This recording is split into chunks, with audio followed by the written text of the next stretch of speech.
Speedway unlike any other. Her steep banking invites cars to the unforgiving concrete walls that surround her.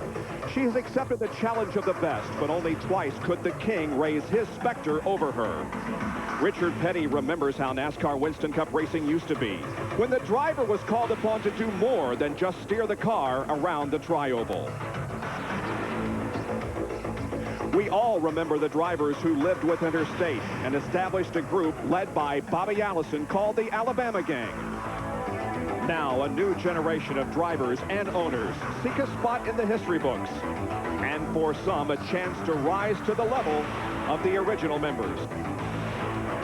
In her 25-year history, the sport has changed so much. The racing has evolved, and so has the work on pit road.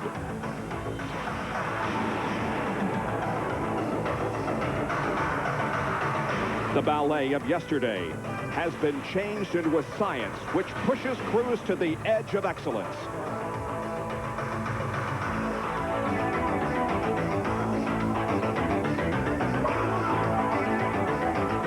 The history of this palace of speed has called upon all competitors to live on the edge every second of the journey.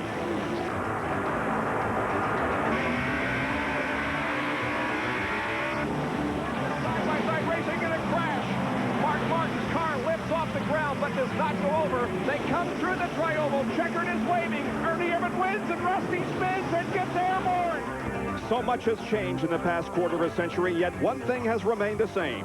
Talladega continues to mean speed and the ultimate challenge for drivers.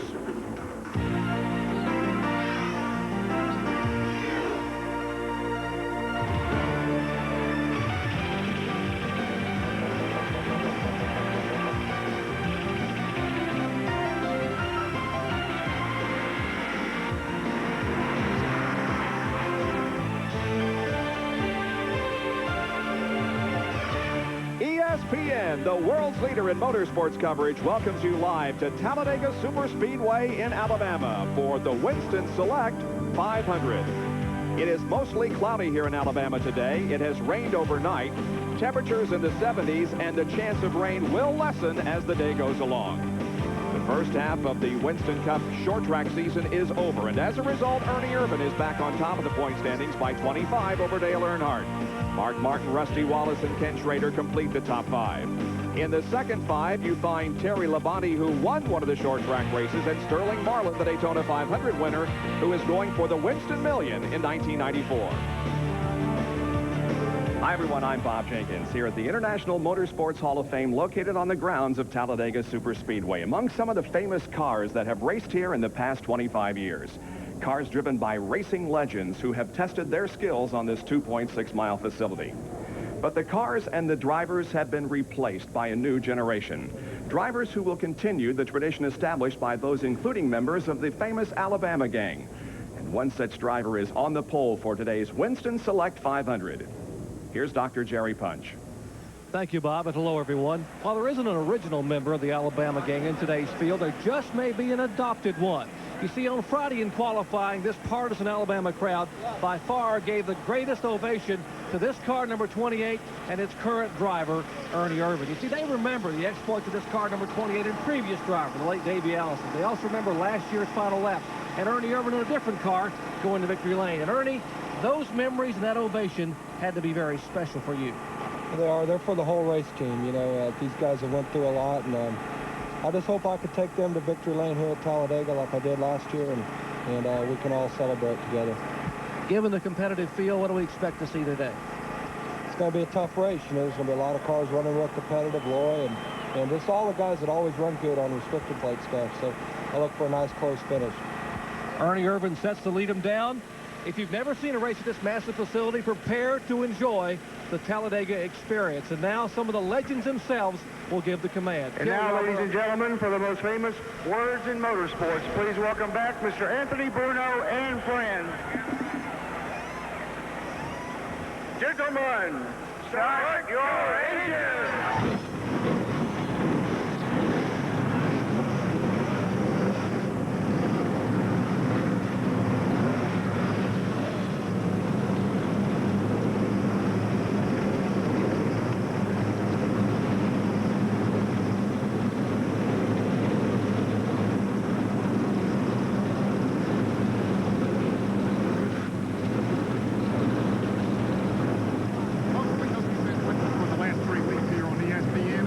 you some great short track racing where it's hard to pass, tight turns. Well, we're at a different concept of racing today for NASCAR Winston Cup racing. On the biggest track they run on, the high speeds, upward of 200 miles an hour, wide track, high banks.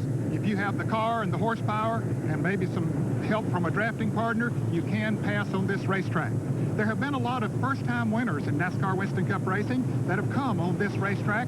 And Benny Parsons, we just might see another first-time winner here today. Ned, I'll tell you one young man who needs to win today, Loy Allen. We haven't seen him race on ESPN because he failed to qualify for the short tracks. And just like Daytona, Atlanta, he's on the front row right alongside Ernie Irvan. But he ran yesterday, ran great in the ARCA race yesterday, and was in an accident of none of his own doing right near the end of the race. But today he's with the big guys. He needs to run up front and prove to himself and his sponsors that he can run with the big guys. Now, there's one more guy who might make a first-time winner here at Talladega. He's with John Kernan. Well, many, 8 drivers have won their first career Winston Cup races right here at this speedway. Todd Bodine may be in prime position to pull off the upset today. Todd, with his best career start, 3rd place, and fresh off his best career finish, 6th place last week at Martinsville, starts 3rd today in a car that led the Daytona 500 back in February for 7 laps. So Todd Bodine could be a factor today, Bob. Among the drivers who have won their very first NASCAR Winston Cup race here at Talladega, Bill Parsons, Bobby Hillin, Ron Bouchard, Lenny Pond, Richard Brickhouse, and Dick Brooks. 42 seek the checkered flag this afternoon in the Winston Select 500, and we'll be back with the lineup and other things in just a moment.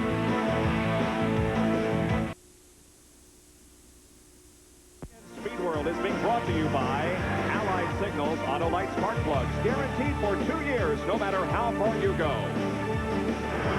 By Titan Door Locks from Kwikset, unbeatable strength, unbeatable security. And by McDonald's, what you want is what you get at McDonald's today. Well, the cars have moved out on Talladega Superspeedway, and they're going to take a couple of warm-up laps and then get the green flag. Talladega Superspeedway is a tri-oval, similar shape to Daytona International Speedway. However, it is banked a little steeper and it is faster. As a matter of fact, the Talladega Superspeedway front stretch, actually a tri-oval, is 4,300 feet. The back stretch is 4,000 feet. 33 degrees of banking in the corners, 18 degrees in the tri-oval, and the back stretch is flat. Now let's take a look at the starting grid for today's event. The Busch pole sitter is Ernie Irvan with a speed of 193.298 miles an hour, the fastest since the restrictor plates came along in 1988. On the outside of the front row will be the Daytona 500 pole sitter, Loy Allen, in the Hooters Ford car 19. Second row, there's Todd Bodine from Chemung, New York, in the Factory Stores of America Ford number 75, and Dale Earnhardt in the GM Goodwrench Chevrolet car number 3. The third row consists of Berwick, Pennsylvania's Jimmy Spencer in the McDonald's Ford car 27, and Greg Sachs in the U.S. Air Ford car number 77. The fourth row has Ken Schrader in car number 25 and Michael Waltrip in car 30. Dale Jarrett starts in 9th position in the Interstate Battery Chevrolet car 18, and then Sterling Marlin in the Kodak Film Chevrolet car number 4. Steve Grissom starts 11th in the Diamond Ridge Chevrolet number 29, and then the 21 of Morgan Shepherd, the Citgo Ford. Gary Gant starts 13th in his final spring race here at Talladega. 1 win, 1 pole position in 30 races at this facility. Chuck Bound will start in 14th position in the Relive Ford car number 12. Mark Martin from Batesville, Arkansas goes 15th in car 6, the Valvoline Ford, and Darrell Waltrip has command of the Western Auto Chevrolet starting from 16th position. Ted Musgrave goes next in the Family Channel Ford, car number 16, then Lake Speed in number 15, the Quality Care Ford. Wallace Brothers in row number 10, it's Mike on the inside in car number 90, and Rusty alongside in number 2. Terry Labonte starts the Kellogg's Cornflake Chevrolet from 21st starting position, and Dave Marcus starts 22nd in the STG Chevrolet. Jeff Bodine starts 23rd in the Exide Batteries Ford car number 7, then Jeremy Mayfield in the Shoney's Ford number 95. Rick Mast starts inside of row number 13, and outside will be Hut Strickland in car number 23. Kyle Petty has the 27th starting position in car number 42, and Brett Bodine in number 26. Jimmy Hensley starts on the inside of row number 15, qualifying at 189.055, and Bill Elliott at 189.044. Derry Cope will begin next inside of row number 16, and alongside will be Jeff Purvis. In the next row will be Ricky Rudd and Jeff Burton. Wally Dallenbach and John Andretti will be in row number 18. The 19th row consists of Joe Nemechek and Dick Trickle. In row number 20, Bobby Hamilton and Jeff Gordon. And the provisional starters today are Bobby Labonte and Kurt Shelmerdine in his first NASCAR Winston Cup race, driving car number 52.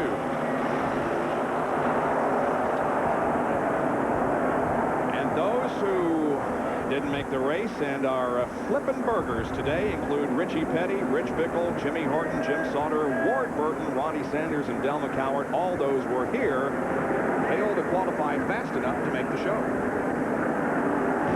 We have a whole bunch of in-car cameras for you today. As a matter of fact, 21 in-car cameras will be covering the action for us. That's the camera on top of the Valvoline 4 driven by Mark Martin. There's Derry Cope's in-car camera. View of Jimmy Hensley up front and Bill Elliott. Well, the pace car has pulled off. The field is under the command of Ernie Irvan with Loy Allen flanked to his right, and we get set for 188 laps of racing in the Winston Select 500 in Talladega. Glad to have you with us. Sit back and relax and enjoy an afternoon of racing here on ESPN. The green is out.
In-car cameras giving you 21 different views of the action here at Talladega as they remain basically 2x2, some spreading out and making it 3 even.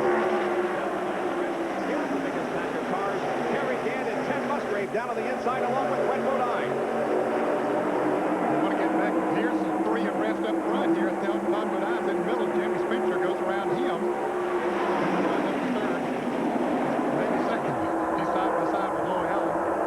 And Loy Allen so far is doing a great job. 2 laps he's hung in there, running second or third. And there's Michael Waltrip in the yellow car. He's been caught in the middle. His brother Darrell Waltrip down on the inside. Michael wants to get out of that situation as quickly as he can.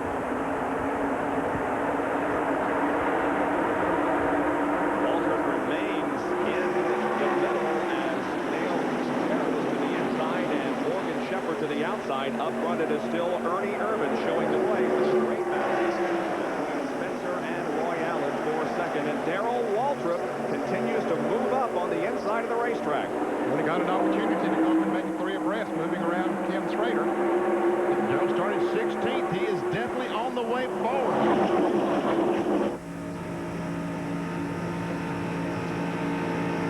We're inside Darrell Waltrip's car now. Right behind Todd Bodine. As they thunder down into turn 1 again. Loy Allen has secured himself now in second place and gives chase to Ernie Irvan. We got Ken Schrader in the middle. Losing some position that Jimmy Spencer tries to take Earnhardt.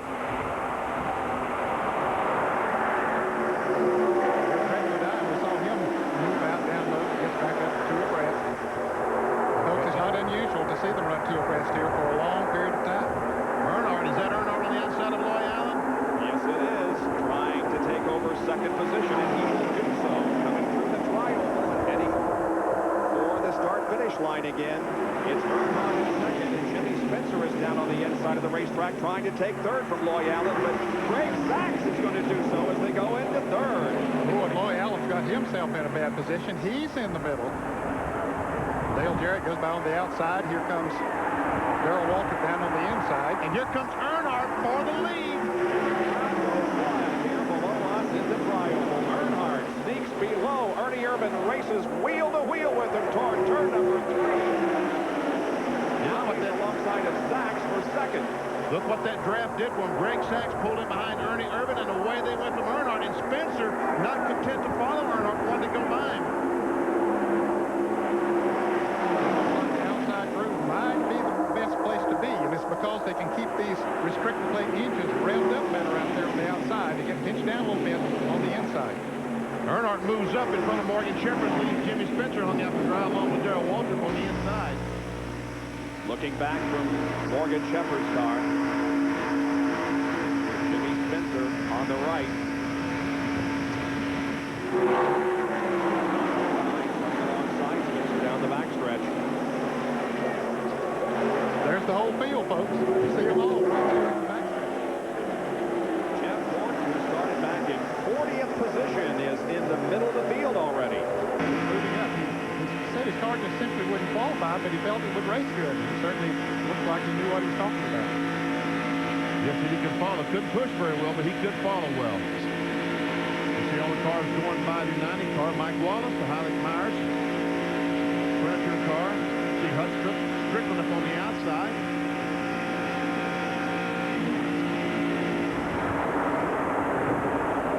There's Elliott on the outside trying to get by Hut Strickland. Red car right in the middle of your screen. That white car was Dave Martin. You're familiar with the blue car. That white car we just saw by the picture of one. Now Hut Strickland may have himself in a bad position as he gets squeezed between two drivers. It's inside Bill Elliott's car.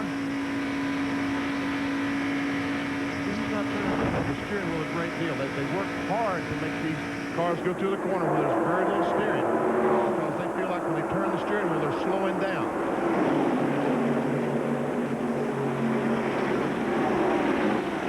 It's Jeremy Mayfield, the white car, right in front of Elliott.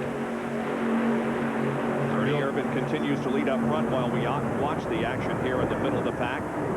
Greg Sachs is running in second position. Looks like Jeremy Mayfield is hung in the middle, and these guys going by him on both sides. You just hold your breath in a case like that. Hope they give you enough room on each side that you can drive the car through the turns.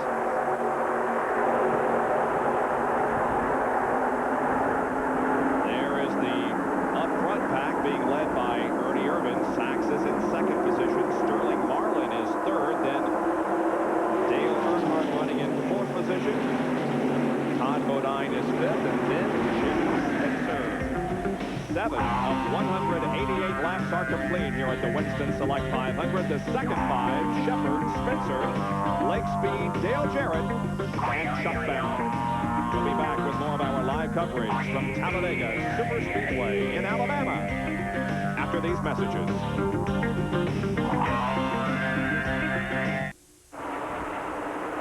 Back at Talladega for the Winston Select 500 NASCAR Winston Cup race, number 9 in the series this year. There are 6 cars in the lead draft, but there is just a small space back to another group of 5 cars that are drafting together.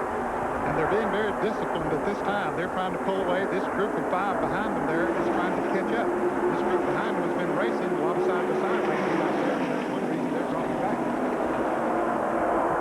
It's the black car's Chuck Bound right in front of Roy Allen. Now the Waltrip brothers side by side alongside, right behind them, Rusty Wallace, Brett Bodine, Terry Labonte. Inside Darrell Waltrip's car, that's Rusty right on the outside of him.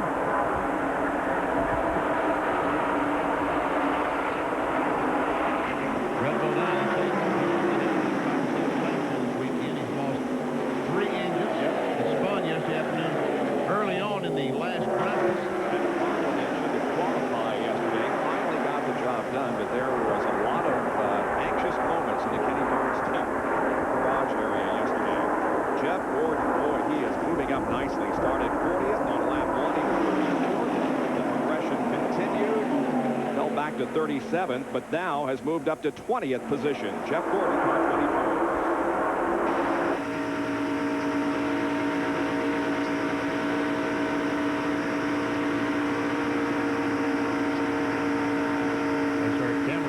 Jeff Gordon's DuPont Automotive finishes car, looking at his teammate, Terry Labonte. There he is. Loy Allen has lost several positions since the start of the race. He began from the outside of the front row, but as you can see, he's back now, running in the 13th position. And that's a huge disadvantage that Loy has this year in not qualifying for these races. He still doesn't have a lot of seat time in that car. Difficulty and experience. And even that experience he could have gained on the short tracks would have been helpful to him. Here comes Kyle Petty making it 4 wide as they head for the start-finish line. Jeff Purvis, Hud Strickland, and Ted Musgrave running along with him.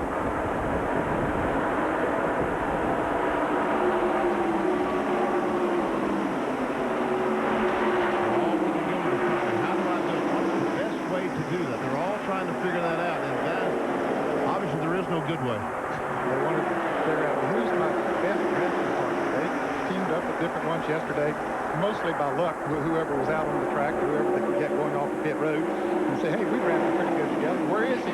He's up somewhere else or back behind me. So I've got to find me a new drafting partner. Who's the best to go with project? Ooh, Michael just slid in between those two cars. The yellow car right in front of Jerry.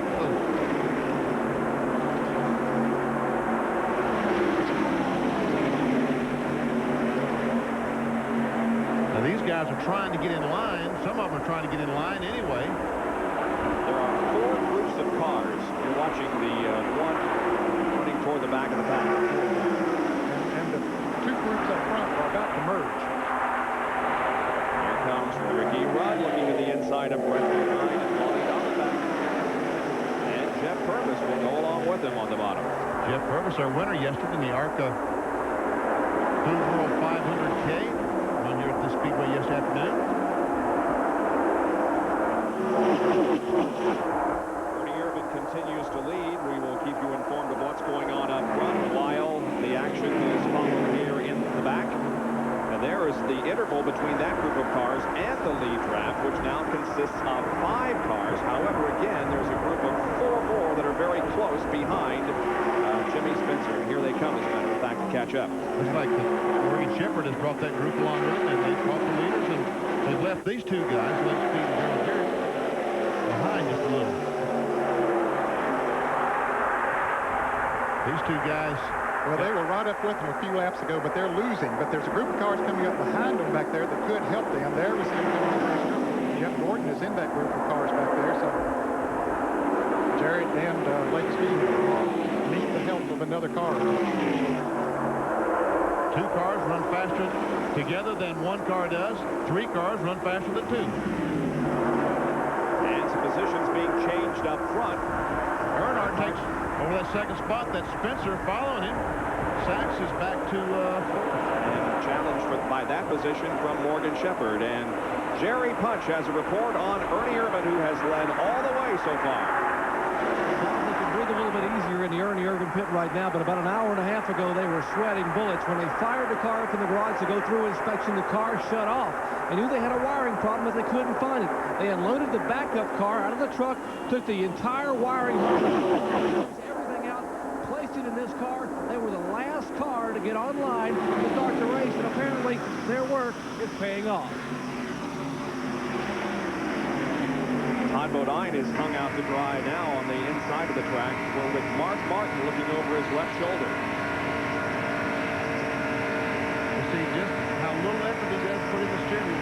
We've been watching the cars on the short track, and we can see, watching just relaxing, puts his arm up on. He's going for Sunday drive. Sunday drive, going to the store. Yeah.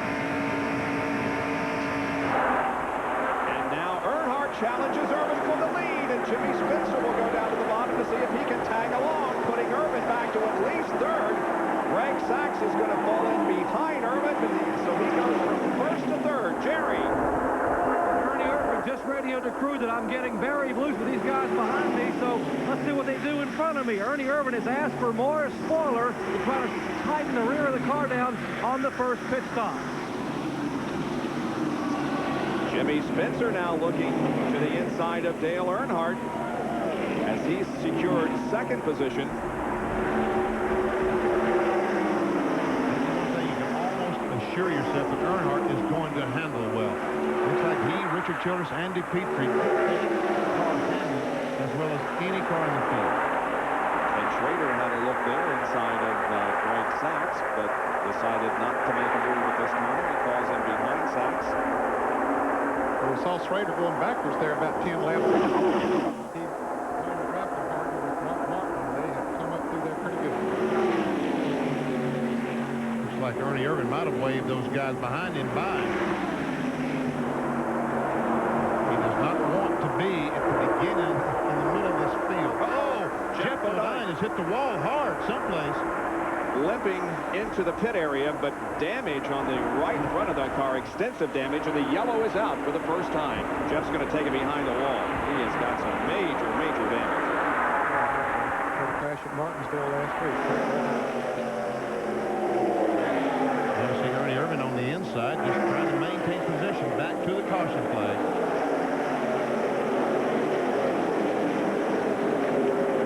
Everybody off the gas and just settling back to come down and take the caution flag. There's no effort to gain any positions here. Nobody is a lap down yet, so nobody's trying to get that lap back under caution.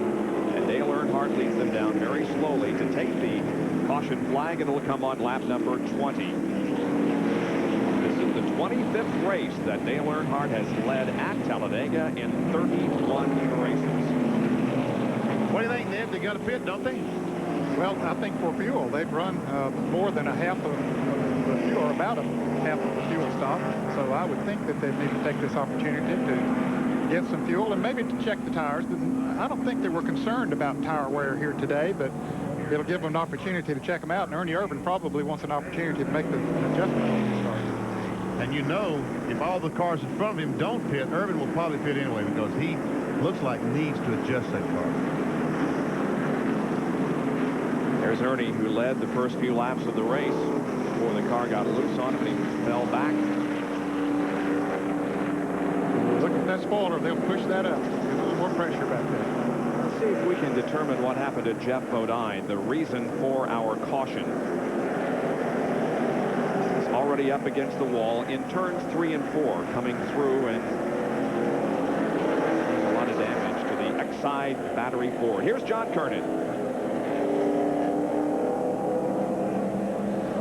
Waiting for pit stops on pit road. You know, the drivers have complained just a moment ago. Dale Earnhardt complained to Childress, and a couple other drivers have complained to the NASCAR officials, and now they have told security that apparently there have been some objects, can you believe it, folks, objects thrown out of the grandstand that has struck a couple of the cars up front the last time by before the caution came out. Earnhardt said at least a couple of cans struck the side of his car down toward entering turn 1. So now security and NASCAR are taking a very long, hard look at something like that. I just can't believe someone would think of that at these speeds, this much at risk.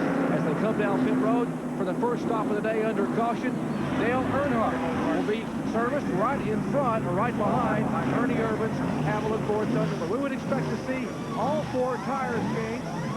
Apparently they're just going to change 2 tires. Car number 28, and now Larry McReynolds pushed the spoiler up to her. Ernie talking about the fact that the car was loose. Earnhardt is down and away, 2 tires. Here is Todd Bodine, Greg Sachs, Ernie Irvan, and Jimmy Spencer. They all shuffle back toward turn 1. Morgan Shepherd is having trouble getting off pit road. Looks like his car is stalled. Dick Trickle has to take evasive action coming out, and the Citgo Ford is not moving very much. Now he finally gets it started, but he's lost all those spots. Face cam on Morgan Shepherd.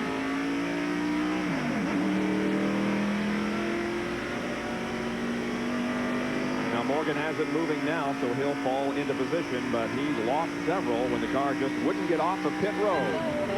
We'll take another break and be back. We are under our first caution of the afternoon in the Winston Select 500. Back at Talladega, where the field will get the green flag next time around. There are the safety crews out on the racetrack picking up the cans that have been thrown from the grandstand, and that is absolutely unbelievable. This sport has suffered a major loss today with the death of Ayrton Senna, and if we were to have a crash caused by some fan throwing a can onto the racetrack and any injury at all, I can't imagine the burden that person would carry. I mean, that's just unbelievable that anyone would throw anything on the racetrack. I came off turn 4 once year, Bob, just a few laps to go in a heavy draft, and a full can of beer hit my windshield directly in front of me. The windshield laid on top of my hand, so I couldn't steer the car. And I had to slow. Marty Robbins, as a matter of fact, the country western singer, spun through the grass to avoid hitting me when I backed off the throttle suddenly because a can of beer went right through the windshield. Let's go to John Kernan, who's with Jeff Bodine. Well, Jeff, they're working on the car on the right side. Blew a tire. What happened? Did you run over a can? Well, John, you know, I don't know. Let me say hi to my wife and 2 boys back home. I'm okay.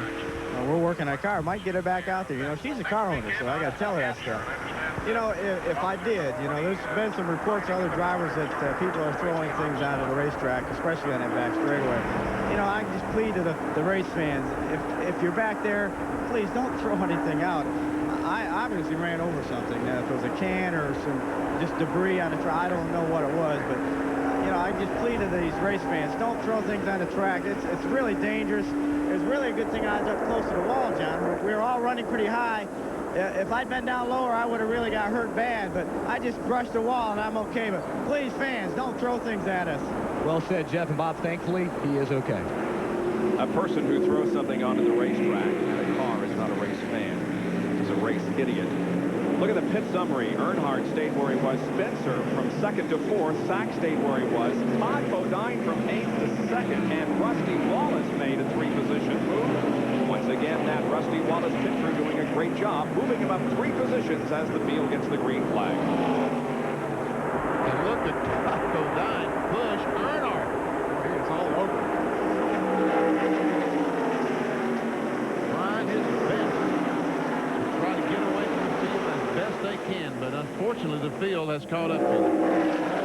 Still in the lead lap, excepting Jeff Bodine.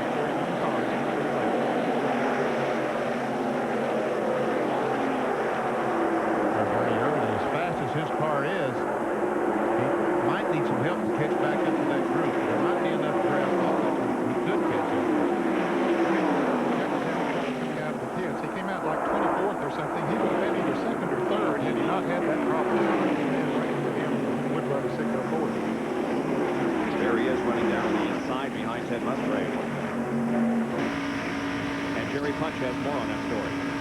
I just spoke with Eddie Wood, and apparently it was nothing major, just that the car stalled and dropped it off to Jack, and Morgan began to leave. But a stall here cost you about 5 or 6 seconds, and you can see right now what it cost him on the racetrack. You bet. It cost him a lot of positions, and now he has to get back to max speed.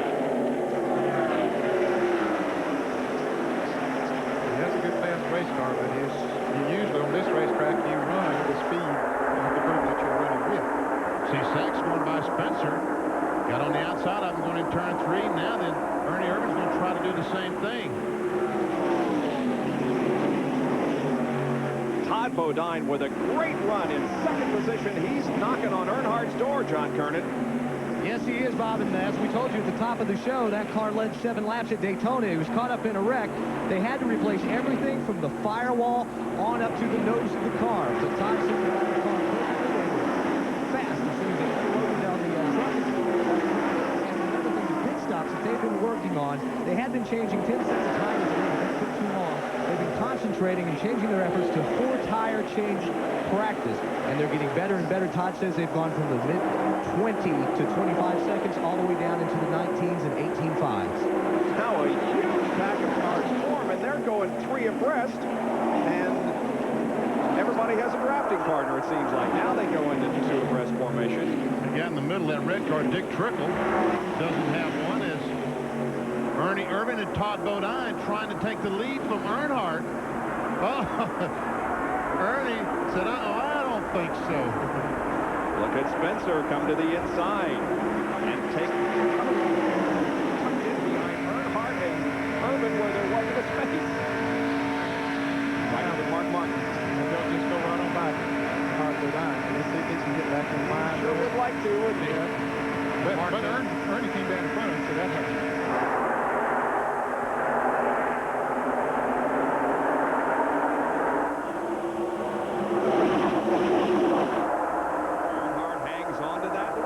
Spencer now looking inside as Irvin and Todd Bodine follow.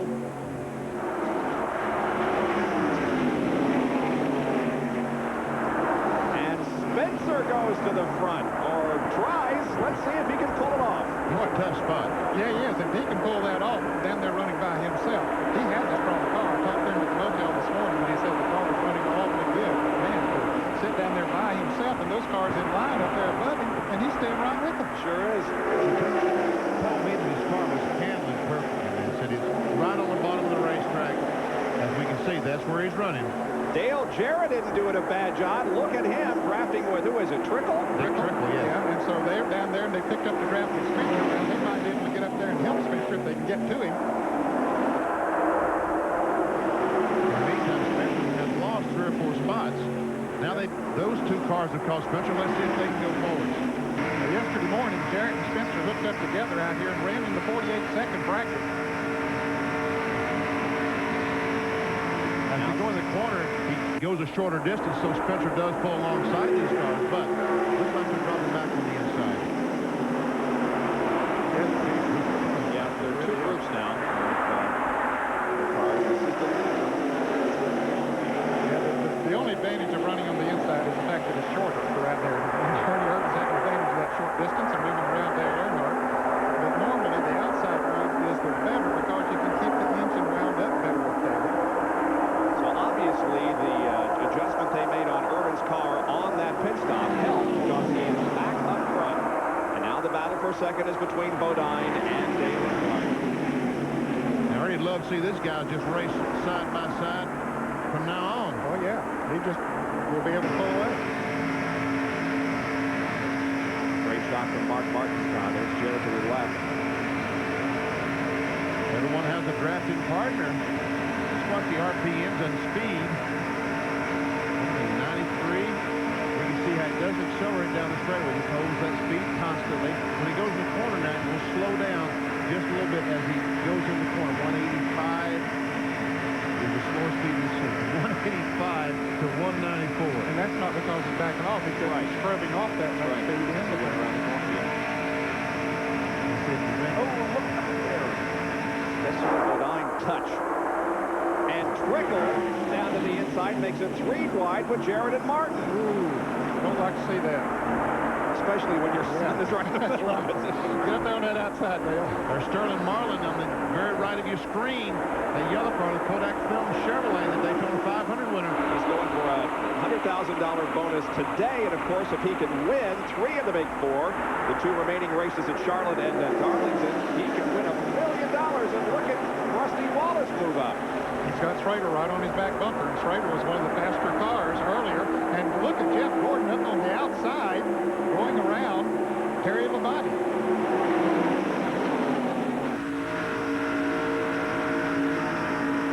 This is the Kellogg DuPont in-car carried by Jeff Gordon.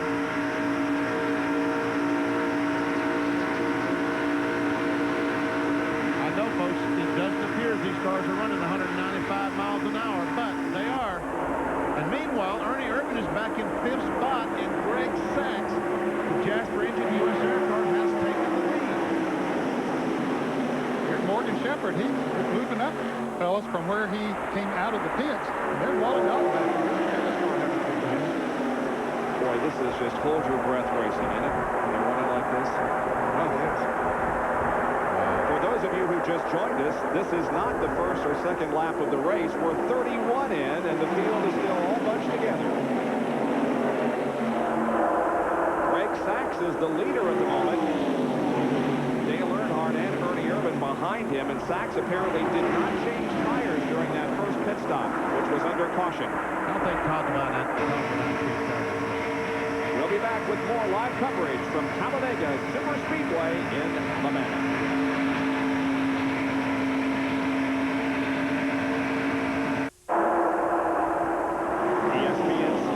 Back at the Winston Select 500 at Talladega Superspeedway in Alabama.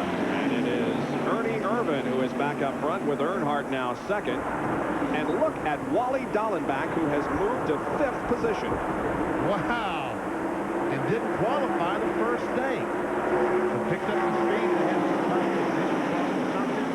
They picked up the speed on the second car, qualified about 25th or so. And you're right. He's in the middle, no one to help. And he's going straight backwards. And while we're on commercial, Rusty Wallace did the same thing. Ooh, and Spencer has to get out of the gas as he goes in the corner, and Todd Bodine moves up in front of him. Meanwhile, Mark Martin's in that same dilemma. He's moving back from about 7th, 8th position back to about 20th. Now Mark goes to the right and falls in behind the body.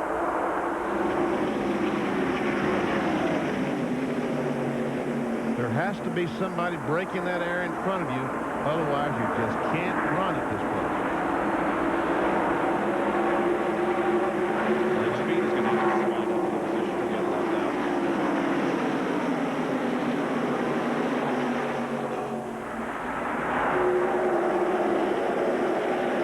There's an auto right field submarine. They were running last lap.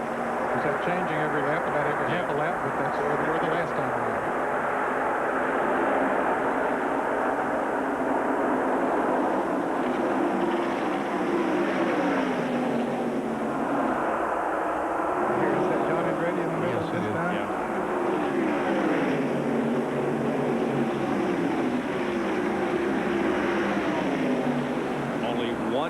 Behind the wall right now, and only one car that is not on the lead lap, and that is Jeff Bodine, who continues to work on his car after hitting the wall in turn 3.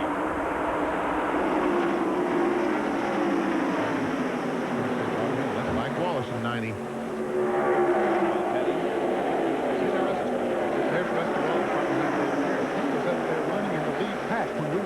A moment ago, he got caught in the middle and could not do anything about it. He just went straight to the back. Jarrett did the same thing. And I see the 28th spot.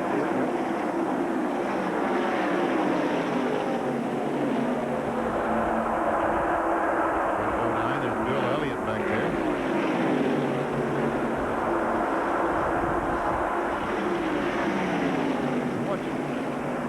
There's the leaders of our race. It looks like all the cars are basically caught on to the lead draft right now. Now there are only 4 cars that are not in what you would have to consider the lead draft.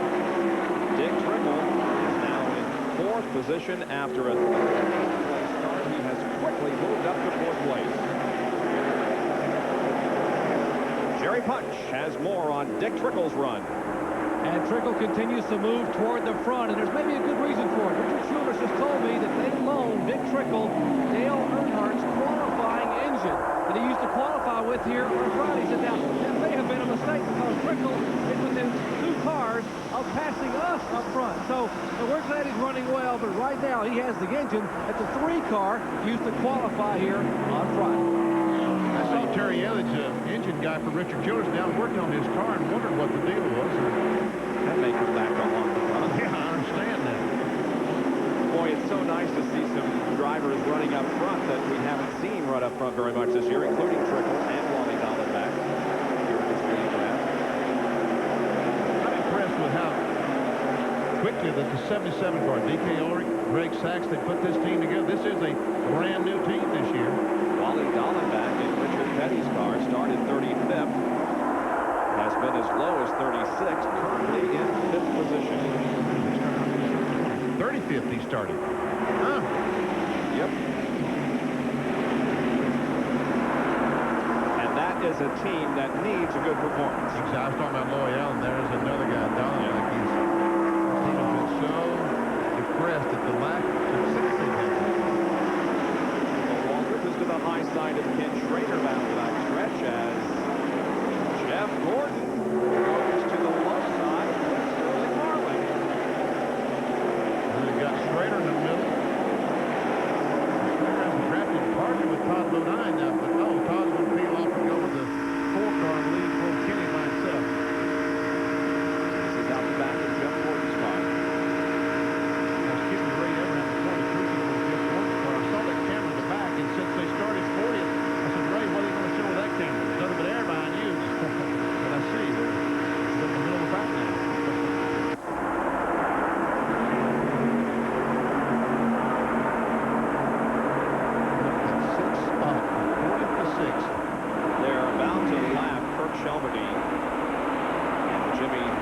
car. I said earlier that this is Kirk's first NASCAR Winston Cup race. It is his first race as really a competitor. He did start a race back in 1980 at Texas, but this is his first time as a competitor, one who's trying to move up. John Kernan has more on the 77 car Greg Sachs. Well, you know, Jimmy was talking about how amazed he was this DK Ulrich team had come together so quickly. Greg Sachs was telling me this morning that they thought they had made a mistake over the winter. They put all their eggs in one basket by working on the Daytona car, getting it ready to go to the Daytona 500. Well, they wound up finishing 7th. Since then, they've left that car sitting in the corner of the shop. They haven't even worked on it until this weekend. They got ready to come down here to Talladega. They put all their concentration and effort now on getting the rest of their program together. But right now, they're running very well today. You know, Greg has had some really good runs on some of the short tracks. He's just had a little bad luck. But he always seems to run here well at Talladega. He does. He likes these high-speed racetracks. Spencer trying to take that McDonald's car back to the front. And he passes Dolan back, and the 25 car of Kenny Schrader. And another driver who loves to run at high speed and draft is Terry Labonte, and he's right behind Ken Schrader. As a matter of fact, a lap ago, he came up on Ken Schrader, had an opportunity to draft by, but he didn't. He decided to fall in behind him as opposed to putting Schrader back in the middle again.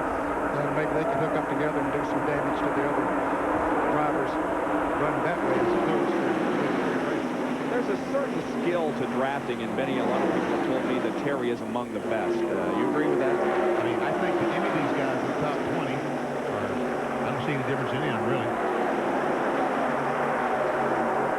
I mean, Terry does have a lot of experience. And he's good. Look at Jeff Gordon. I mean, this guy, the second year, and how can you argue with the job he's done? I mean, 40th year he is, where, 4th? Good way from 40 is starting this year.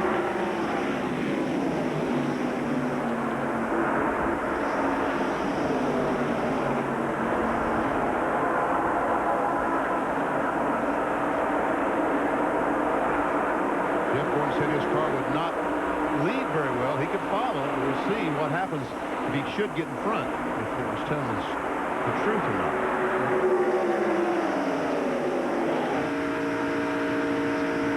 From his in-car camera. We see not much effort. Let that car go through the corner.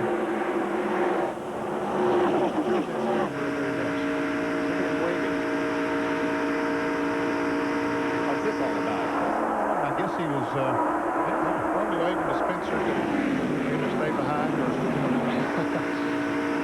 whatever, because that 5-car pack was about to break away from those behind him, so it would be to their advantage to stay together and run a single car.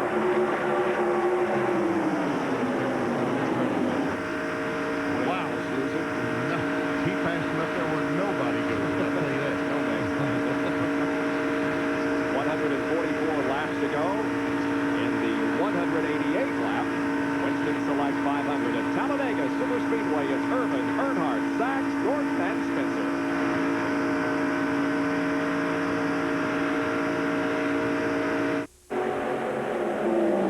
Winston Select 500 at Talladega, Alabama is still under green at 46 laps with Ernie Irvin leading Dale Earnhardt and Jeff Gordon. See these cars getting lined up, trying to catch his lead pack. Meanwhile, they're 2x2 back behind these guys. You ever see John Andretti, the last car in that pack, the red car? You know, I talked about just a moment ago a pass he made. Yep. I think we had this on replay, and I want you to see this.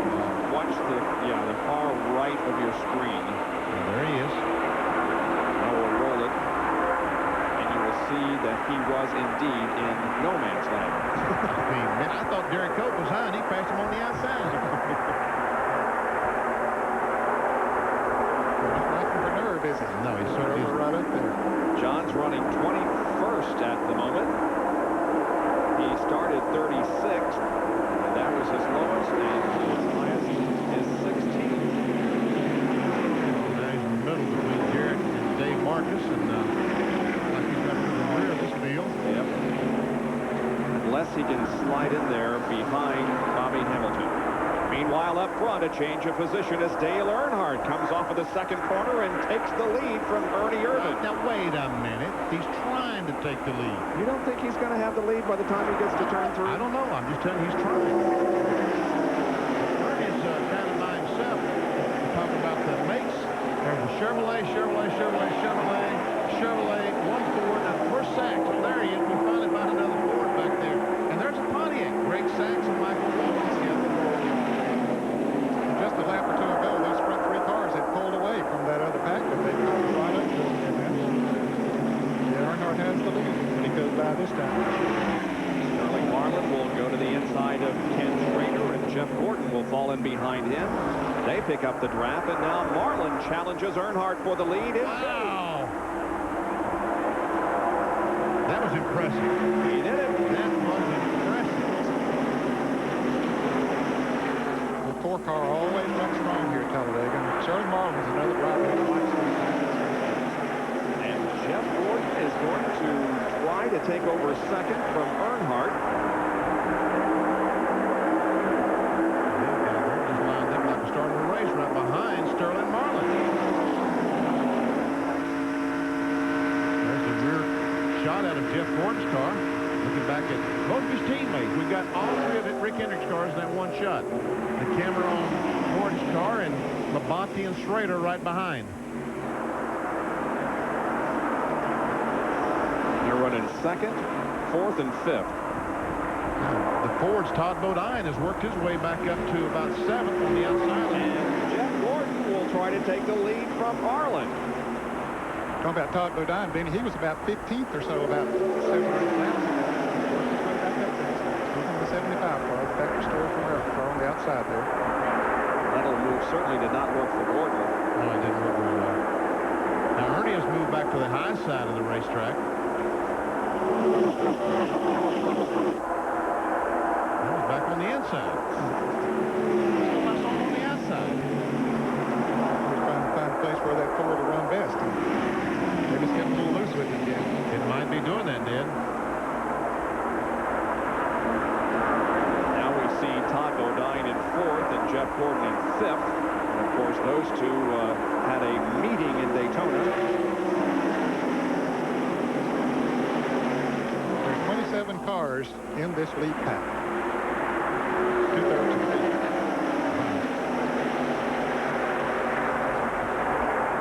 One thing about when Ernie runs down there, well, he's going to pull up in front of Greg Sachs. I started to say, running on the bottom of the racetrack like that, there's no cars right behind him to loosen him up. So that might be a good place for him to run. If he is having another problem getting loose. We run about 25 laps on this green flag segment. No, yeah, we've run about 30 laps.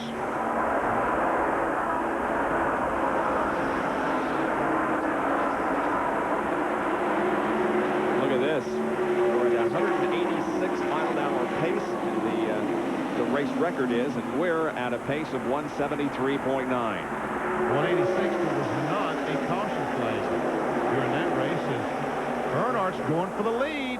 Taking the lead, Todd Bodine comes to second, and Gordon could very well come to third. And Todd Bodine, another car who did not change tires on that pit stop. We got 52 laps, same tires he started with. You see the social sponsor on the back of that car, Adidas. Is that how you pronounce that, Bob? That is correct, BP.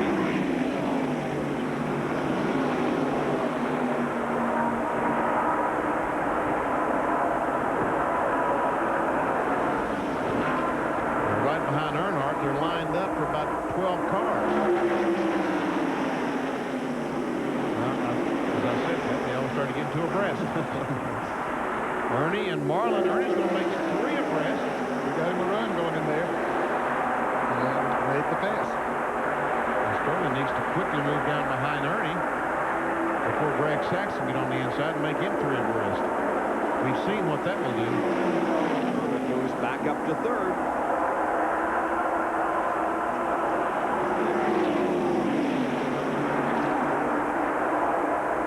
Ernie and Todd Bodine trying to take a look. Jerry, is Ernie getting loose again? Yes, Benny, in fact, it is getting a little bit loose now. That's why he dropped back a minute ago, trying to keep from having so many cars right on his rear bumper. And he has asked the crew down here, Larry McReynolds, to try to give him a little more spoiler to tighten it up. In fact, he almost lost the car a minute ago. Ernie said he had to back completely down on the throttle when Sterling Marlin came up and came in front of him. Ernie said he cut me off pretty bad, but I held on. And we saw Ernie Irvin's crew talking to the crew of Sterling Marlin there, just a shot out to the track. That's what they were talking about. Looking ahead to Sterling Marlin from Jeff Gordon's car.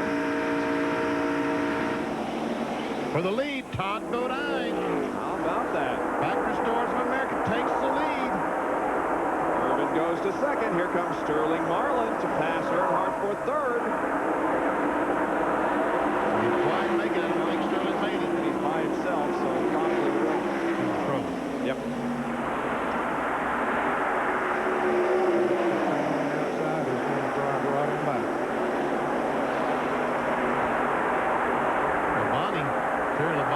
Schrader trying to get hooked up on the outside. So Todd Bodine has moved into the lead. Very impressive run for Bodine. So we got a long way to go this win. 55 laps are complete, 133 to go with Bodine leading. We'll be right back in just a moment. Bob Jenkins, Ned Jarrett, Benny Parsons, John Kernan, Dr. Jerry Punch back at Talladega Superspeedway for the Winston Select 500. Todd Bodine hangs on to the lead. He's been challenged a couple of times while you were in the pit while we were on break. However, he has managed to hold on to it. Jerry, pit stops will be coming up. What's the strategy down there? Bob, pit stops will be coming up around lap 70 to 71. That's about 10 or 11 laps from right now. And everyone starting to go-see-do here. Pick their dancing partners. We've already had a couple people from other pits to come up here toward the Earnhardt pit. In fact, Earnhardt is hoping to possibly hook up with Jeff Gordon, the youngster who he is so impressed with as his talents, and possibly the two of them come down and pit. You got to have a dancing partner to pit and basically get back in the draft. So in about 10 laps from now, we'd expect to see most of the lead cars make an entry on the pit road. How about up where you are, John Kernan? Jerry, I just talked to Troy Selberg, the crew chief for Todd Bodine. I asked him if he had made any arrangements with anyone to pit. He said, no, we haven't even talked about that yet. He says, we've got a good car, a good motor, but we're having a lot of problems finding friends here on pit road.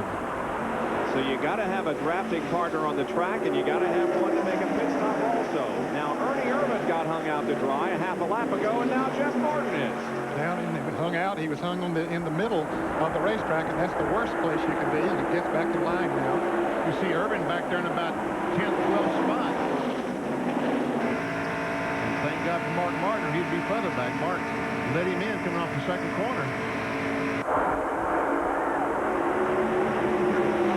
Bodine continues to lead, and behind him a 2-by-2 situation, and that helps him.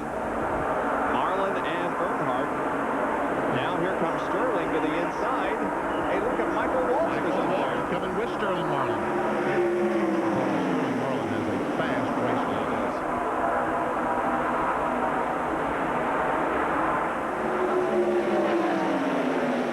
But he still couldn't make that pass. No, he couldn't. Just couldn't do it. Todd stayed up there on the outside, kept that momentum up. Todd running high in this corner. Seems to run well. He runs low in the first and second corner. So it looks like he's going to have back. Let's see what he can do.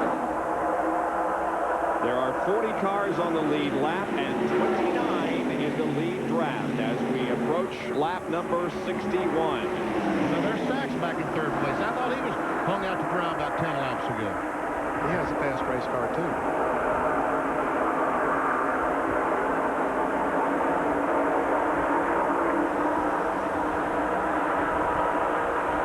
There's an aerial view of all the cars in the lead draft. Look at them. They fill almost the entire backstretch.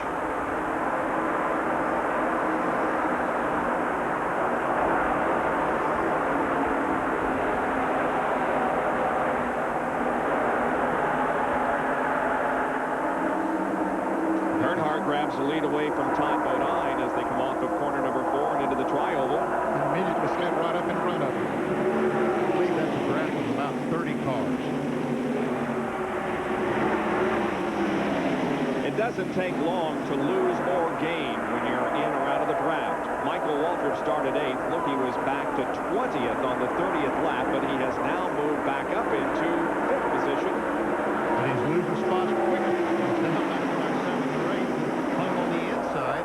Here comes Dale Jarrett trying to help him. Well, they had Sterling Marlin and Spencer down there, but they decided to get on the outside lane because they were not doing that much good down on the inside. But here comes another group down on the inside, led by Greg Sachs. He and Earnhardt almost to get together. Marlin and Gordon almost to get together. And Wally Dallenbach gets on the inside, puts Sterling in the middle again. Good place to be. 3 wide down to the right oval again.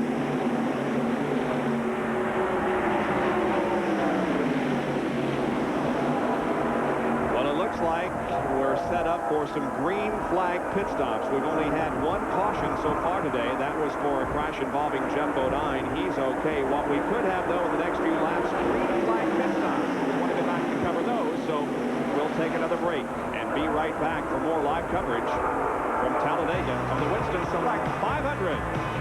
Stay with us.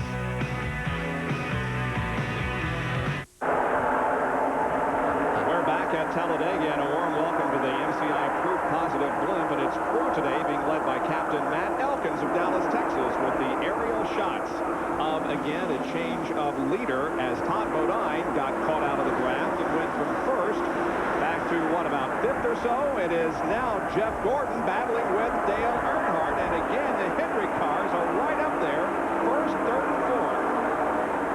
Terry Labonte and Dennis Rader. You just can't tell much by qualifying here at Talladega because you wouldn't have looked at the qualifying order and said that Hendrick cars would be in this position 65, 66 laps into the race. Especially Jeff Gordon, who was really sweating yesterday in the garage area after he only made it into the field as the slowest qualifier in 40th position. Here's Dr. Punch. Gentlemen, I asked Ray Evernham, the crew chief for Jeff Gordon, just about that same question a minute ago. He said, you know, at Hendrick Motorsports, we may sacrifice a little bit in qualifying, but we build our cars a little added downforce so they will drive very, very stably in heavy traffic and handle the air. We know our drivers are very good in the draft, particularly Jeff Gordon, so we figures our car is stable.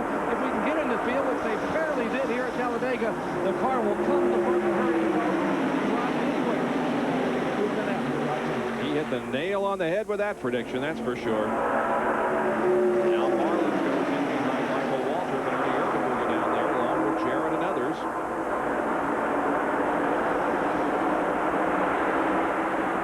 Here's Terry Labonte's serial, started 21st, 13th, 10th, 6th, and now 2nd.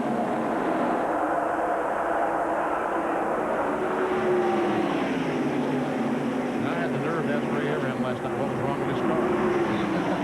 And he shook his head and said, I don't know, just won't run. All right, we have 2 cars now headed toward pit road as Bobby Labonte and Wally Dallenbach come in. Couple Pontiacs. Jerry Punch is there. And as expected, a couple of Pontiac dancing partners. They go to work on the right side of both those cars. Bobby Labonte, really already had here last year in the July event, running out of gas with a lap to go. Ended up missing the top 10 finish. Well, right side tires on. Wally Dallenbach goes down and away. And 16.8 seconds as they leave the Maxwell House Pontiac. Looks like Earnhardt and everyone else further up pit road is getting ready to make an exit. While these guys scramble out of the pits, the lead draft is approaching quickly. League being led by Jeff Gordon. Jeff's best finish in his last 4 races, 15th at North Wilkesboro after 3 top 10s in the first 4 races of '94, and Ted Musgrave comes in for a pit stop all by himself. John? Bob, they'll make a chassis adjustment on the right rear. They'll be right side tires only. They didn't have a dancing partner, a drafting partner, so this could cost them unless they can get back out and fall in with some of the other cars. They're waiting for the second can of gasoline to go in, and Ted Musgrave is down to a race 16.2 seconds from now, and 2 cans of gas.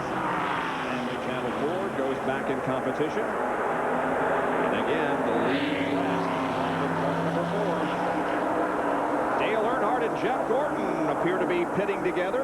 Yeah, a lot of cars are coming off of the track on the pit road right now. Man, they got to slow down to stay under the speed limit. What do we got? About a dozen or so cars.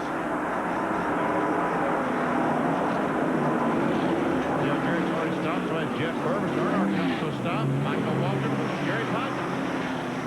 And they had a little bit of wedge in Earnhardt's car, trying to tighten it up a little bit. The word up and down pit road was, even if you don't have a dancing partner, you come when Earnhardt comes. That's what about 11 of the cars have just done.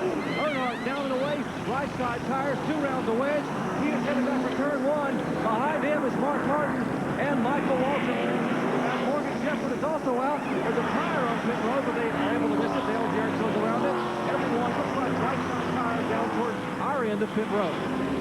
Morgan Shepherd, of course, is pitted down toward turn number 1, the last pit stall, and so he was out quickly. He's going to fall into second position behind Earnhardt. John Kernan has a story on Loy Allen. Okay, Loy Allen came in. The tire from the right front on Dale Jarrett's car was in his way. He could not get into his pit. He had to pull him past into Sachs's pit. Back up. It cost him a lot of valuable time. Greg Sachs now on pit road. 2 tires. Right side tires as Todd Bodine is also floating down pit road. Sachs kills the car. Into the 53 fires it. Takes off down pit road. Todd Bodine has been in for right side tires. He will head down, as will Jeff Burton, who's also been in for 2 tires. Both Burton and Sachs, of course, are running divisions here. There's Jeff Burton as he comes out.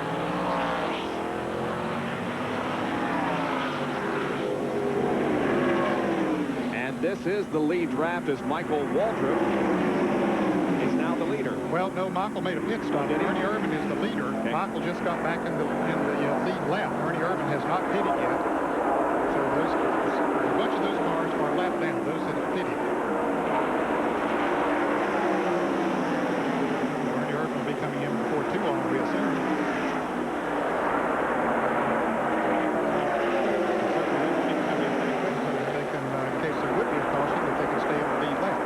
It looks like he's coming in now. He's on the bottom of the racetrack like he's planning on coming down pit road. But who's going to be his partner? No, I don't think he's coming in. They want to get him on the outside. He'll never be able to get the pits. Jerry, what's the story down there? Well, what we are hearing down here is NASCAR apparently has said that possibly the car number 75 and the car number 8 may require a stop-and-go penalty for too fast on pit road. We also might mention that Chuck Bounds, Bobby Allison Ford, comes down pit road, the Big B drug sponsor for Thunderbird, and is not underpowered. The car is coasting down pit road. As here's the car number 42 of Kyle Petty, the mellow yellow Pontiac, and Darrell Waltrip in the Western Auto Chevrolet. Right side tires on Kyle Petty as Sterling Marlin now heads down pit road. They're trying to get the Chuck Bounds car refired. Marlin pitting already completed his pit work. Right side tires going on Darrell Waltrip's car. And you see Darrell Waltrip Western Auto crew as Kyle Petty now goes zipping down. And right side tires are on that car number 17. Now here is Ernie Irvan, car number 28. Remember, Ernie said the car was still very, very loose. Car number 75, we mentioned Todd Bodine on a stop and go. He is coming by. Terry Lamoni right car is sitting with about 3 spots in front of Ernie Irvan. They're pushing the rear spoiler up on the Hamilton Ford Thunderbird. 1 can of fuel in. Second can of fuel goes in. Right side tire. Ernie Irvan is down the way 11.5, and he is still now for the Jack from beneath Terry Lamoni's car as he goes out, and he will follow in the Kodiak Chevrolet. As Rusty Wallace getting his right side tire changed, brings his Ford back to bear in turn 1. But meanwhile, Dale Earnhardt and this group that are hooked up together and want to pass Ernie Irvan before he can get his car back up to speed. As a matter of fact, he might be along. Well, maybe he will be up to speed by the time they get to him. He's just coming off turn 2 as they enter turn 2. Earnhardt, Sachs, Morgan Shepherd, Taylor's guys with the signal team had a great pit stop. Yes, they did. Jeff Gordon remains in the lead track, so is Mark Martin. Where's Ernie? He should be right there. There's Ernie. So he's going to get his speed up. It looks like maybe he'll be able to blend in with him. He doesn't have his speed totally up. They're running faster than he is, but by the time they catch him, his speed is going to be almost equal to theirs, so he'll be able to hang right with them. See, Schrader being up right behind Ernie Irvan, and you can see that they have the momentum. He'll fall into that group somewhere along the way. Tough break. I don't know if we've reported that Todd Bodine and Jeff Burton both had a stop-and-go penalty for speeding on pit road. Tough break for those two competitors.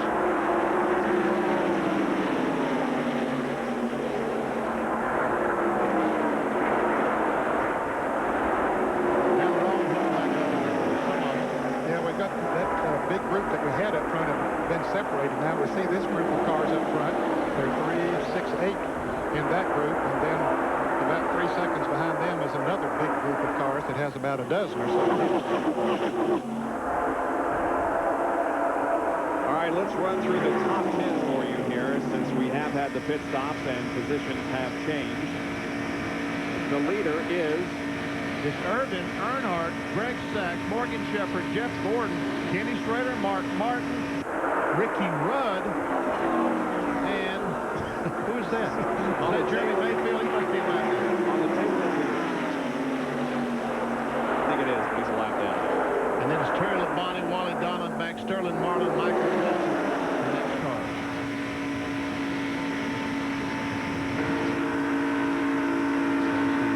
Jeff Gordon goes through the corner, and we can see his windshield get pitted. As the sand goes up, hits the windshield, it's sandblasting. It's very difficult for the drivers to see, particularly late in the race.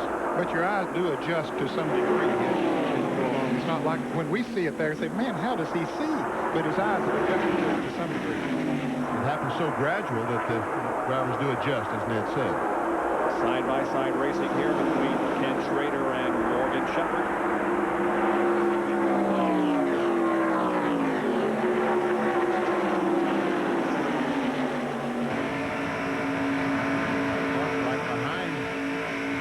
Shepherd trying to push him, get him going. There's a big difference. Well, they like to do that.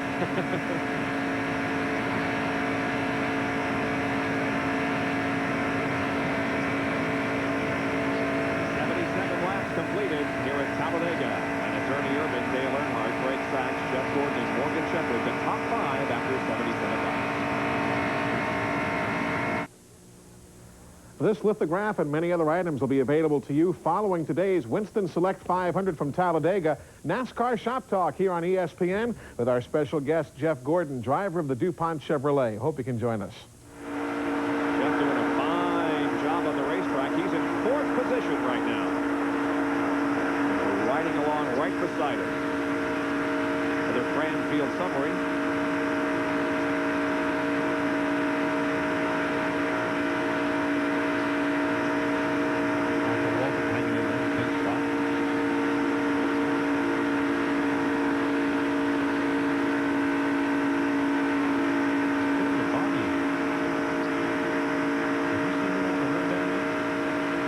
Back in that second. There he is. Cars, yeah. But he was, I thought he was about 10th or 11th a moment ago. I don't know if he has a problem or what. And see Bobby Labonte at 26 took a provisional today. Roy Allen back in 33rd position after a 2nd place start. And now the cars that have fallen a lap down. We have 35 and are still on the lead lap. Jeff Bodine remains behind the wall trying to get his car fixed after an encounter with the 3rd. Irvin leads Earnhardt here with Greg Sachs, Jeff Gordon, Morgan Shepherd, and Mark Martin all hooked up together. Now let's go back to the 2nd pack of cars. There goes Rick Mast. He brought him down just a moment ago, and there's that 2nd group. Sterling Marlin leading those guys around. Jeff Purvis down on the inside in 51, along with Jimmy Smith. Jimmy Hensley on the outside. Good run for Jimmy. And for Jeff. Yes. Those paint schemes will knock your eyeballs out with them. By the way, it has become very sunny here now. The skies have cleared up nicely since the race started. you said it would get better this afternoon. Yep, and it is. You taking John Kern's place? I was going to say, see not only forecast weather, so can I. Derek Cope right in the middle of our screen. The finger up through. Cale Yarborough's entry. By the way, this is Cale's 200th race as a car owner. Our car on the outside is Jimmy Hensley. In case you didn't recognize him, it was painted that way in Martinsville last week. Plus, spot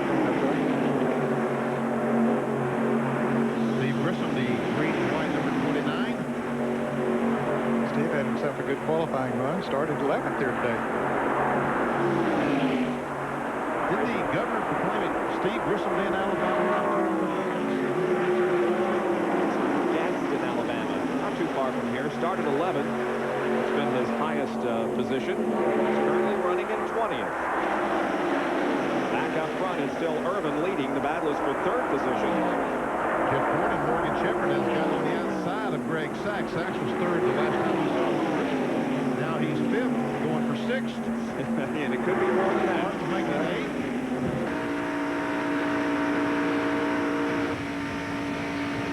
Looking back from Morgan Shepherd's car.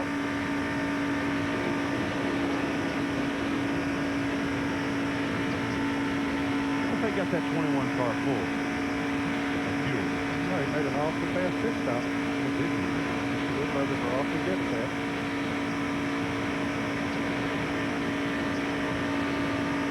I still got to figure out where this shot is to proceed. Where is it located? Benny, it's where you would normally think your license plate would go, right in the middle of the... In the rear bumper? Yeah. Okay.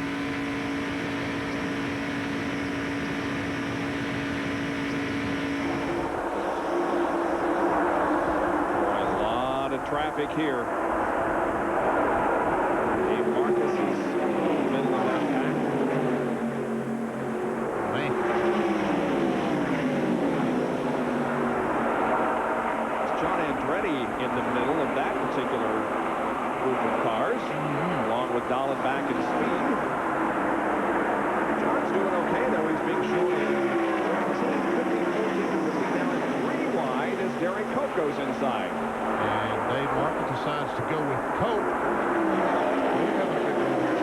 Rusty Wallace back behind this group. And Miller Genuine Draft forward. There he is, right behind the leg speed. Dave Musgrave on the inside. Rusty Wallace. Bobby Hamilton, the Kendall Oil Pontiac. Number 40, the black car. There he is. About to go a lap down. The 8 car on Jeff Gordon also is a lap down. The bestest car. Gary is being shown in 34th position and a lap down. And not too far away from going a lap down is the car number 75 of Todd Bodine, who was called for that penalty, had to go back in, and he's just sitting out there running right in front of the leaders. Everybody to draft with, so this lead group is going to run him down before too long. What a costly penalty for Bodine, who was running so well in the early stages of the race. But his speeding penalty has put him nearly a lap down in 33rd.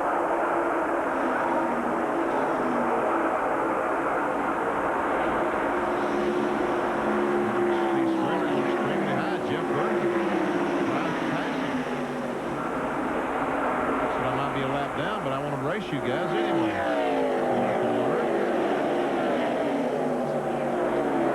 Yeah, this group of cars, excuse me, Bob, had been really racing last time we saw them. They were side by side. Now the group has broken away from part of that bunch of cars. So they lined up single file. They've been losing ground to the lead pack, so they want to see if they can line up single file here and cut down some of that distance. As long as everybody remains patient and not getting into too big a hurry, they might be able to do so. And you know, folks, I realize it doesn't appear like they're running 193, 194 miles an hour. They are. And here's another group that needs to line up, and maybe they can catch the group ahead of them. Yeah, they were part of that group hit of them not too long ago, and they kept racing back there. That other group got single file, so they pulled away, and this group still, some of them running side by side, and that hurts you. Mike Wallace is highly biased.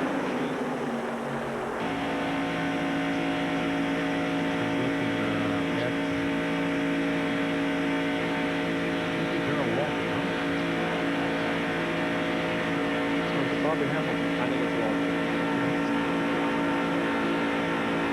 Wallace right now is 30th, and Walter 29th. Oh, okay.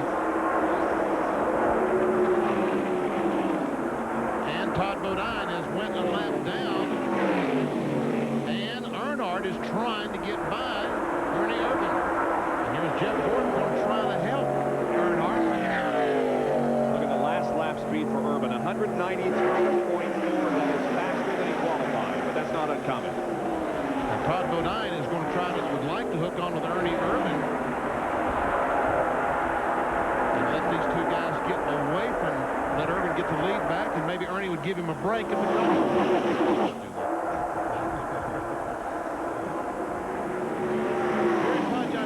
Just a moment ago, did the 21 car get their car full of fuel on that last pit stop? Benny, yes, they did. I checked with Lynn Wood. You know, back in the old days when they just changed 2 tires, there were none better on pit road than the Wood brothers. Well, that's what we just saw a minute ago, a 2-tire stop. He said, hey, we may not be the best when it comes to 4 tires. We haven't quite got it down, but when it comes to 2 tires, we're steering awfully quick. And that's exactly what happened. 2 tires, and yes, they got it full of fuel.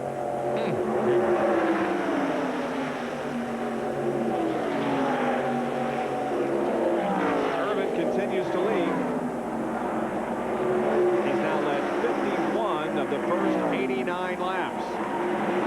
And is running second. We'll be right back with more of our coverage of the Winston Select 500.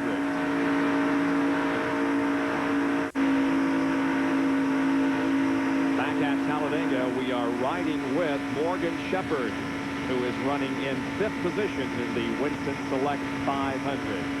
Well, one thing, as we documented earlier, that has changed down through the years in NASCAR Winston Cup racing is the activity on pit road.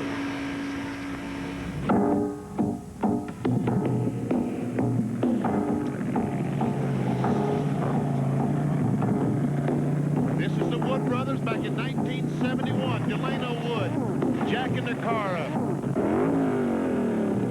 Kenny Martin putting the fuel in the car. Guess who's driving that car, Bob? I hesitate to guess, but I'll bet it's Benny Parsons. That's me. There's Glenn Wood cleaning the windshield. Leonard Wood on the right front tire. Right rear's going on. Taking the lug nuts off their belt.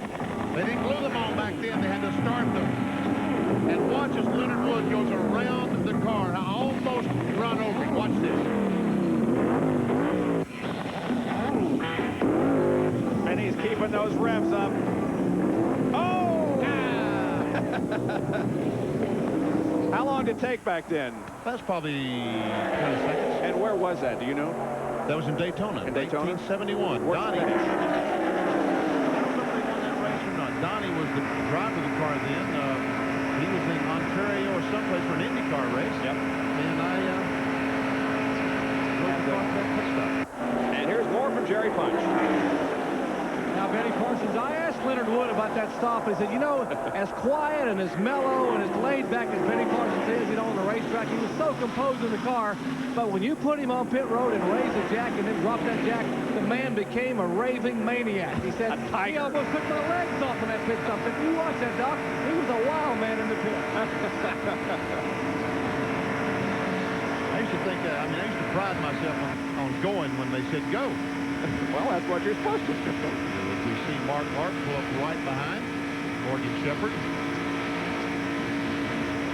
6th place car.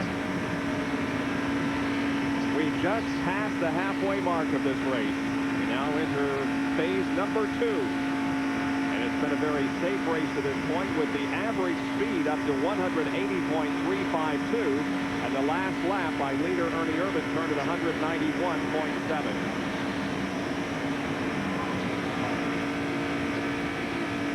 Todd Bodine, Jeff Burton, both those cars caught speeding on pit road, both a lap down.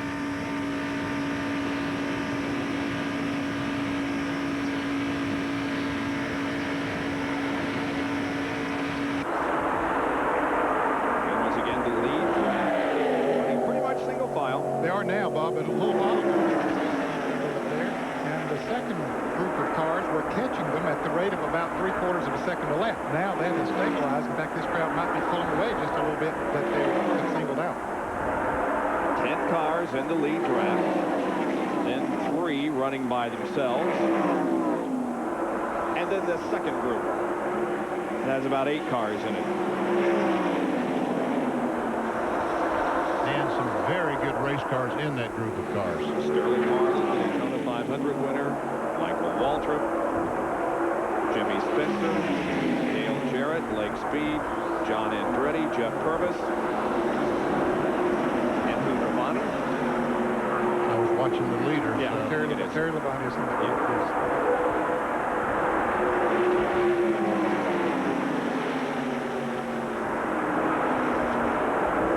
They've been content to run single file for many, many laps here, and that's the smart thing to do because they were losing ground to the leaders when they were racing with each other. So I'm sure that their folks got together, the spotters and crew members and everyone, and said, hey guys, get a single file. You got a much better chance.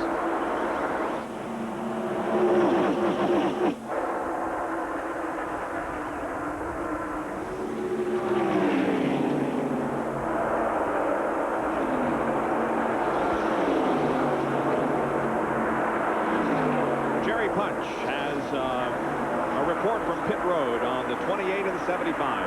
Jerry, I should say. Thank you, Bob. Let's make a deal time once again here at Talladega, and it doesn't involve a pit stop. Here's what's happening. Ernie Irvan has a loose race car when someone is tucked just beneath the rear of his car. So the deal is this. He knows that the 75 car is trying to get his lap back. Their crew chief, Larry McReynolds, has told Todd Bodine's crew, if you'll keep Todd right off our bumper, not get him up underneath us where he gets us loose, so Earnhardt can't catch us. If the caution comes out, we're going to let you by and let you make up your lap and get back on the lead lap. But you ride where you are, stay off our rear bumper, stay in line so we're good and quick, and when the caution comes out, you're back on the lead lap. Well, you don't think of this sport as a team sport, but by golly, it is sometimes, isn't it? It really is. That is very, very smart. Irvin, Larry McReynolds, those guys to do that. Todd Bodine is not going to loosen him up to see Bobby Labonte. He's in 30th position, so we now have 29 on the lead lap. There are 3 cars right in front of Irvin that are about to go a lap down, and that includes Darrell Waltrip. Now we see that Ricky Rudd and a couple more cars has dropped away from this pack. Right behind Mark Martin. There we see them. The 8 car, Rudd, and that's the 19 car. Rudd, the only car in the lead lap, but he has lost the draft of the front cars. And Morgan Shepherd has lost the draft of all of them. He's even back behind these guys. Oh, he is, isn't he? Yes. He's running by himself out there.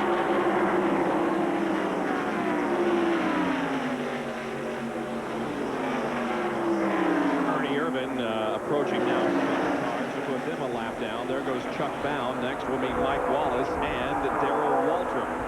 Bound sliding way up high on the track.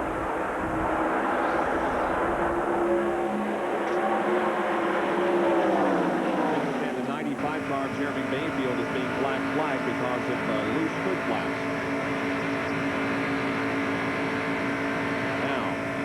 There you can see that second pack of cars is losing to the lead track.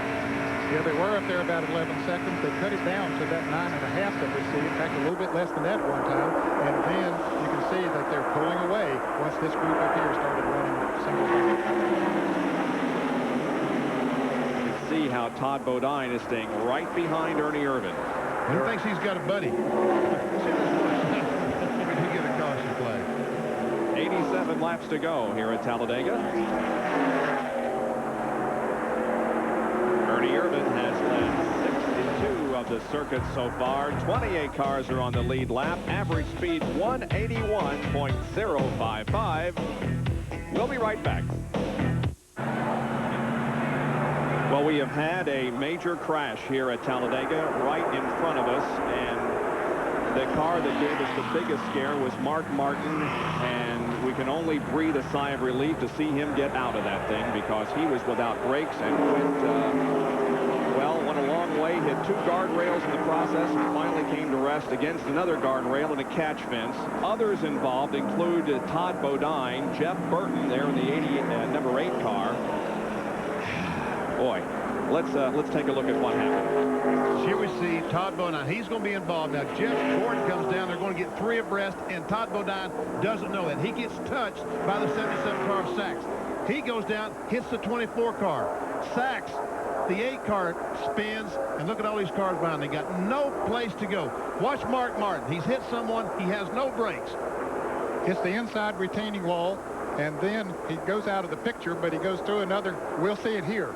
Now watch him. He hits the inside retaining wall. That's the car up in the middle of your screen. Hits the Die Hard 500 sign. Shoots through a guardrail right here. Goes right on through it. Mows it down. Still at top speed and hits another fence and then the guardrail and finally comes to rest. He had to be going 100 miles an hour when he hit the end of that guardrail and then went over to the second guardrail where he finally came to a stop. That was a wild ride, and thank God he got out of there. There are only 2 cars here in front of us that appear to be disabled besides Mark Martin. That's Bodine and Burton, and there was Mark Martin getting out of the car. He appears to be injured possibly a little bit, but certainly good to see him get out of the car. Let's take a look at it again. There we see Todd Bodine. He gets clipped by the 77 car. He and Jeff Gordon get together, and then now there's no place for these other guys to go. Rudd's involved. There we see Rudd going, and maybe he didn't have a whole lot of damage, but man, I tell you, Martin looked like he's running 200 miles an hour going through. I'm telling you, he didn't sure slow did. down a lot. Well, you remember Todd Bodine and Jeff Gordon were involved in incidents together at Daytona, and they have met again. The roof flaps on Jeff Gordon's car deployed. Knock them back down. And here all these cars are coming down pit road. This is the caution flag that Todd Bodine needed, wasn't it? Yep. But his car instead is down near turn number 1, being put on a wrecker or a flatbed. Meanwhile, pit stops are being accomplished. Here's Ernie Irvin pulling in with the 3-car, and so is Greg Sachs, John Kernan. There will be a 4-tire change for Greg Sachs. We can see a little damage on the right rear bumper. White side's already on, left side's going on, and now let's go down to Earnhardt's pit with Jerry Punch. First 4-tire change of the day we're seeing down here with Earnhardt already having gotten right side tires. Meanwhile, the car 28 also has gotten left side tires. They are down and away. Let's check back in with John Kernan. A problem with the jack on Greg Sachs' car. They finally get the car off the ground and get the tires changed, but he'll be behind as Sterling Marlin and several others got out in front of him. Here comes Marlin, followed by Michael Waltrip, and then Greg Sachs. Others coming out. The tire laying right in the middle of pit road. Yeah. There's a proven. Now there's a brave soul. There's off Dick Ridley's car. Loy Allen was also involved in the crash here at the start-finish line. We will be back to review it in just a moment. Again, it appears that all drivers are okay, including Mark Martin, who had a wild ride through 2 guardrails.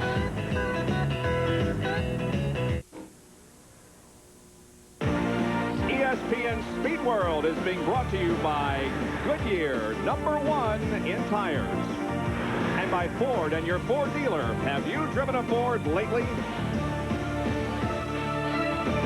The badly battered car of Mark Martin is pulled back to the garage area, and there's very little left in the front end of that machine.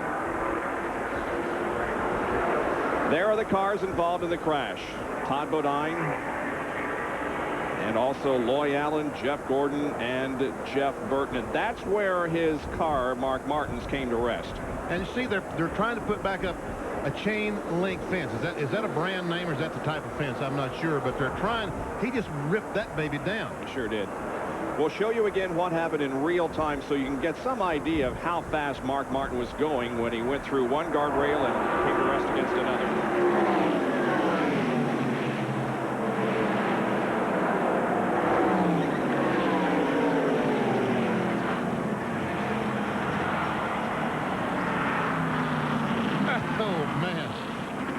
It's a wonder he didn't fly over that guardrail and come to land against those people down there, maybe. Well, there's a ditch, and then, of course, the other guardrail there. Now, this ought to be a real shot.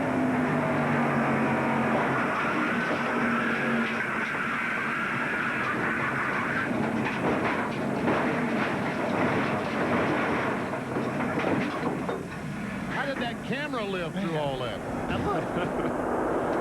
Darrell Waltrip drove through it.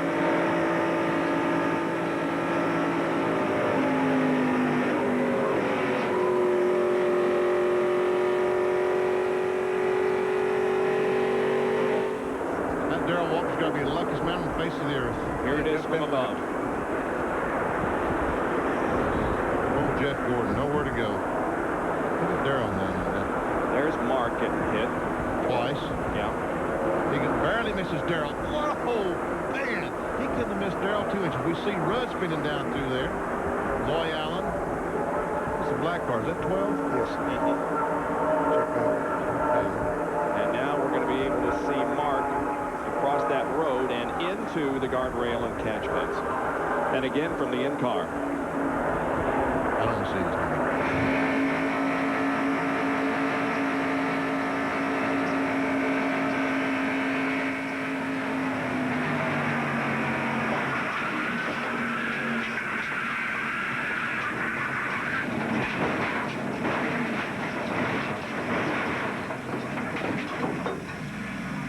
Remind everybody again that we were nominated for 3 Emmy Awards a couple of weeks ago, and we won all 3 of them, and they were for technical innovation, including that type of shot that we got from the in-car camera. That is unbelievable. And hats off to everyone who works on the technical crew of ESPN Speedway. And they go to work on Jeff Gordon's car now.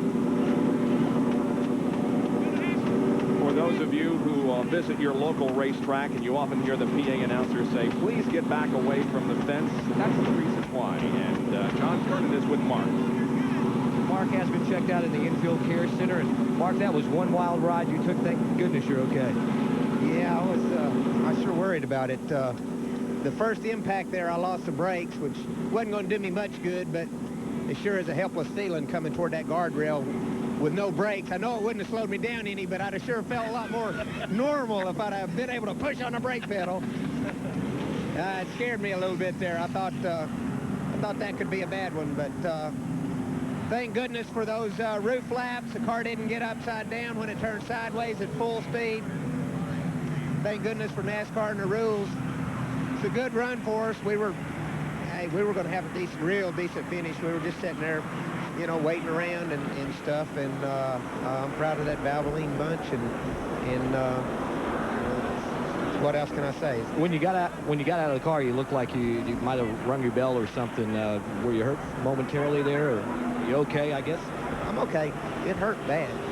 It's harder than it shows on TV. You need one of those goodie shouters. John. Yeah. There's some spots he can't talk about on television. Don't you understand? Oh, okay. I understand now, Mark, what they were talking about. We won't discuss it, but he's okay. That's the most important thing.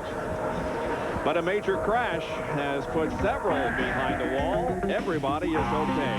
Earnhardt will be the leader when we go back to racing in just a moment. That just about says it all right there. Excitement, speed, power, and nerves here at Talladega in the Winston Select 500. They continue to work on Jeff Gordon's car, trying to get him back out there to complete as many laps as possible, but he was involved in the incident.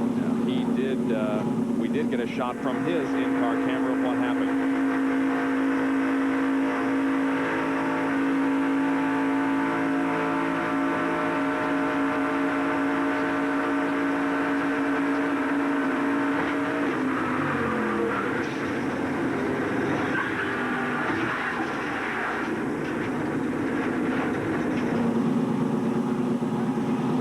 John Kernan is with Todd Bodine. Well, Bob, Todd is coming out of the infield care center. You okay, Todd? You guys had a great run going, then the speeding violation, and it looked like you were in a position where you could get that lead lap back and then some contact out there. Yeah, you know, I messed up, got us a lap down by speeding on pit road. I thought I was in the legal limit, and I wasn't.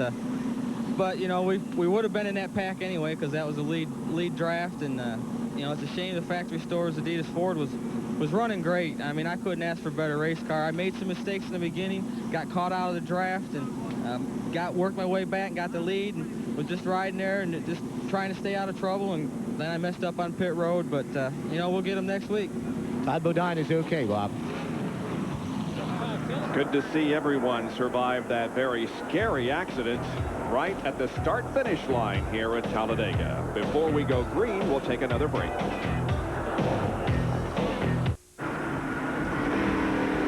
Back at Talladega, and we're just a few moments away from the restart of this event.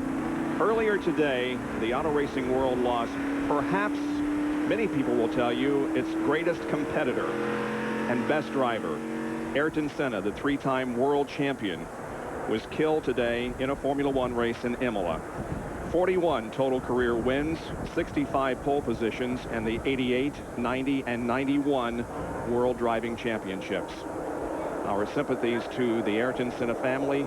He will be missed greatly by all of us interested in auto racing. And we're just going to jump into a car here and take a couple of silent laps in memory of the great former world champion.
More cars than the previous crash. A big cloud of dust down by turn number 1, and we can't see a thing. We're going to have to go to our aerial shot to give you an idea of how many cars are involved. 3, 6, 9, 12 at least. Wow. Terry Labonte was the first to get sideways, and there his car is, along with Derry Cope and Jeff Purvis. Wally Dallenbach, Dick Trickle, Jeremy Mayfield, there's Chuck Bown, Rusty Wallace. Boy, we went so long in this race with no cautions and no accidents, and now 2 major ones here within a few minutes. There's Jeff Purvis's badly damaged country time car. There's Dick Trickle's car number 32.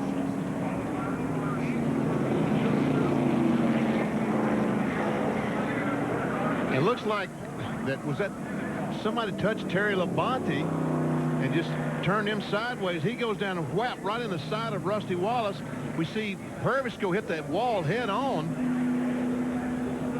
Looks like that may have been Mayfield that also got up into the wall. Chuck Bown got on the brakes. Is that the Trickle car? It could be Trickle or Andretti. I'm not sure. No, there's Andretti. He was. In fact, he went to the high side. Oh, look at the impact there.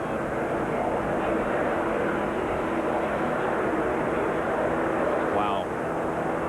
Rusty Wallace is out of his car. So is Dick Trickle. He's assessing the damage. There's Rusty walking away. Terry Labonte is standing there. Now look at the back of that Kellogg's cornflakes car. He just hit Rusty for a ton. There's Jeff Purvis. He's walking over to the ambulance. He's okay.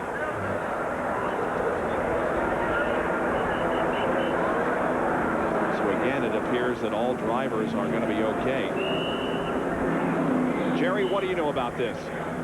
Well, Bob, we're standing by with Jimmy Johnson, who is the team manager for all of Hendrick Motorsports. And Jimmy, fortunately, you've spoken with Terry Labonte on the radio. He is okay, number 1. Yeah, Terry's fine. What happened down there? Well, Terry asked on the radio, he said, who hit me? And from our standpoint, it looked like the 27 car got into his rear quarter panel and turned him sideways, and then all heck broke loose. Well, fortunately, Terry Labonte is okay, but the crew is taking off back to the garage area. Now, Jimmy will be headed back that way momentarily. They're going to try. I'm not sure from our vantage point if there's anything they can fix, but everyone's looking for those Winston Cup points. Here it is again. Let's see. Yeah, there may have... Spencer's on the inside there. Yep, he touches Labonte just a little bit. Turns him sideways down into another car. That's Harry Gant. And then right up into the wall on the outside, bounces back down in front of some other cars. Boom. You can see the roof flaps deploying on many of the cars. As they get turned sideways, the roof flaps come up, spoiling the lifting effect that the cars have when they get on there, when they get sideways. From the proof positive blimp. Yep. And there is the contact between Labonte and Wallace. You see Purvis going into the wall. It's Wally Dallenbach and Harry Gant.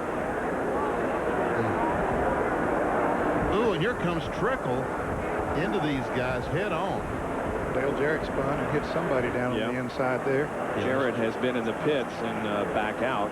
He appears to have some damage on the right rear of the car. Well, they've got Labonte's car on a rollback. It's not the only way they can get it to move. But again, it appears as if all drivers are okay after a multi-car crash during the Winston Select 500.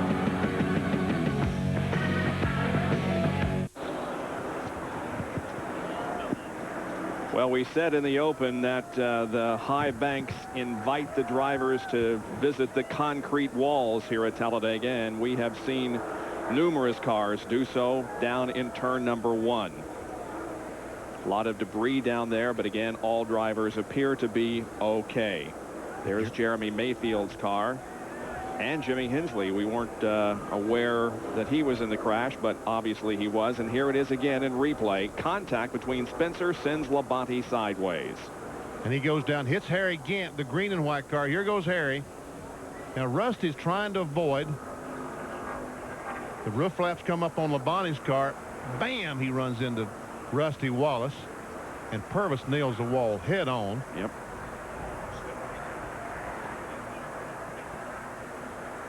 From the Heilig-Myers bumper cam.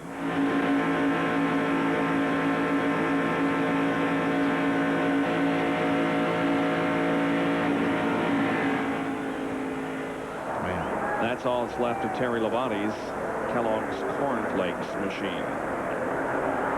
Tell you what, Rusty Wallace is not having a lot of success these big tracks. Last year, remember the flip in Daytona and the 500. Then he came here and crashed in the May race. He finished 32nd in July. He was still running at the finish, but with some problems finished 32nd. Then Daytona this year he crashed, and here again. So, man, Rusty just cannot catch a break. Jerry punches with Wally Dallenbach. One of the 10 drivers involved in that massive scramble down there. Wally, first of all, are you okay? I'm fine. What, other than a little bit, what happened? I really couldn't exactly see. I mean, you know, on the restart, there was 1 or 2 guys in there.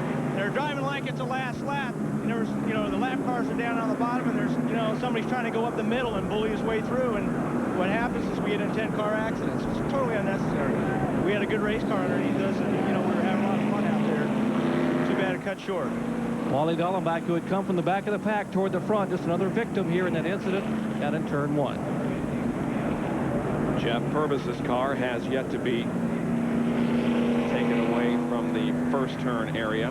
Well, in my opinion, the greatest thing that NASCAR has come up with in many, many years are the roof flaps. They once again in that crash proved that they do the job they're designed to do, and that job is to keep a car on the ground when it gets sideways. Upper part of your screen rolling is last year at this race when Rusty Wallace was tagged by Dale Earnhardt, and when the car got sideways, look what happened to the car. Now yesterday, Benny, Loy Allen, the 2 car, gets tagged by Jimmy Horton. He goes up in there. Watch what happens to Rusty Wallace last year. Over and over and over. Remember, broke his wrist and essentially put him out of the Winston Cup Championship. He came back to almost win it, but the next 4 races he had some terrible time. Now watch Loy Allen. The car goes up in the air in the rear, and as the air goes over the roof, the flaps come up. Now watch it just set this car back down. and Loy Allen did slide into the guardrail, but the car did stay on the ground. And when you can keep them on the ground, your chances of injuring a driver are much less. So today we've had no cars airborne. Airborne, that's correct. So yes, the roof flaps certainly seem to be doing their job great. We have a lot of damaged equipment, however, that's still being taken from the first turn area. We'll be back to racing in a moment.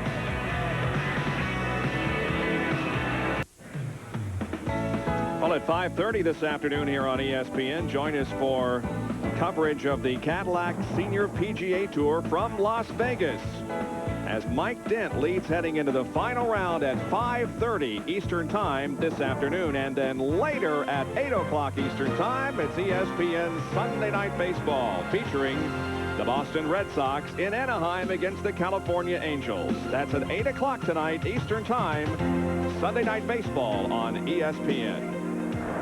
Jerry Punch is with Rusty Wallace.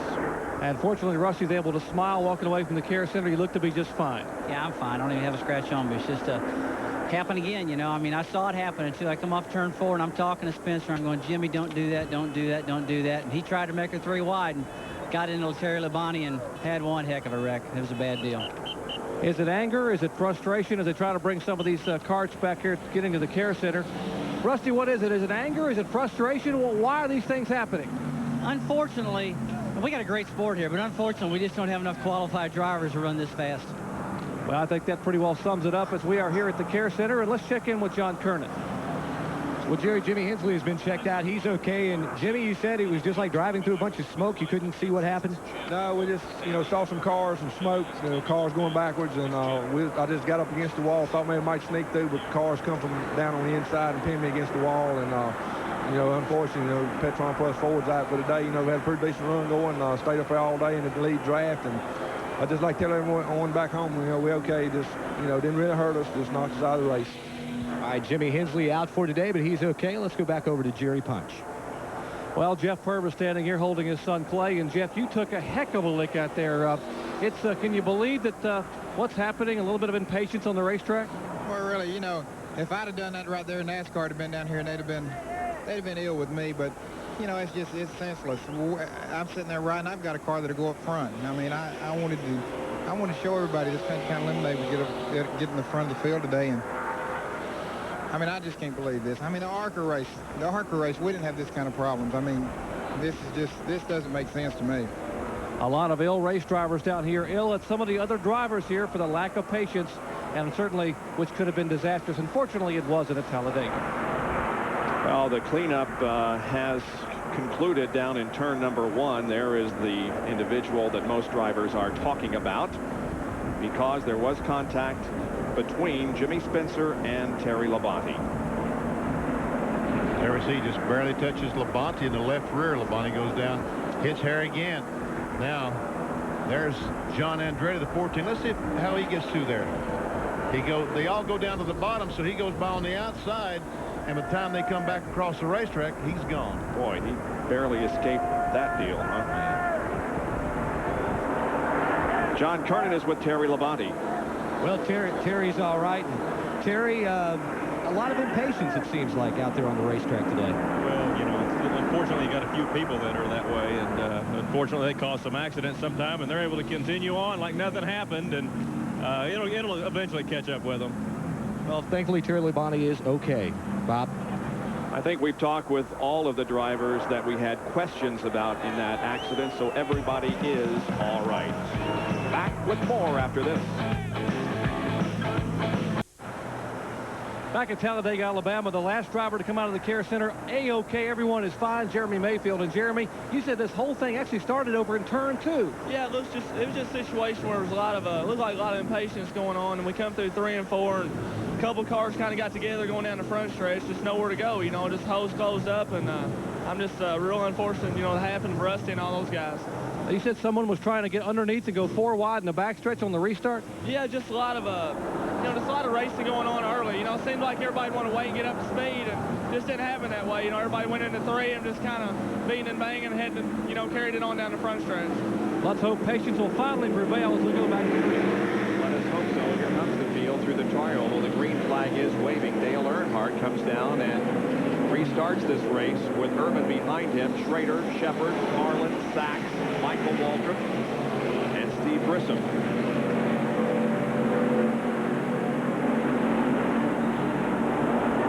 There are 18 cars on the lead lap as we restart this event. The average speed, because of the long caution period, has dropped to 153.201.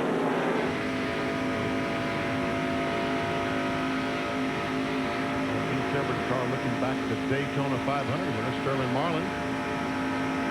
Mike Wallace down on the inside. He was another that got through there like Darrell Walter down on the inside. And again, we have a 3-wide situation here with Spencer in the middle. Ted Musgrave and Kyle Petty are above and below him. There's John Andretti at the tail of that group, and he is running in 12th position. Good run for John Andretti.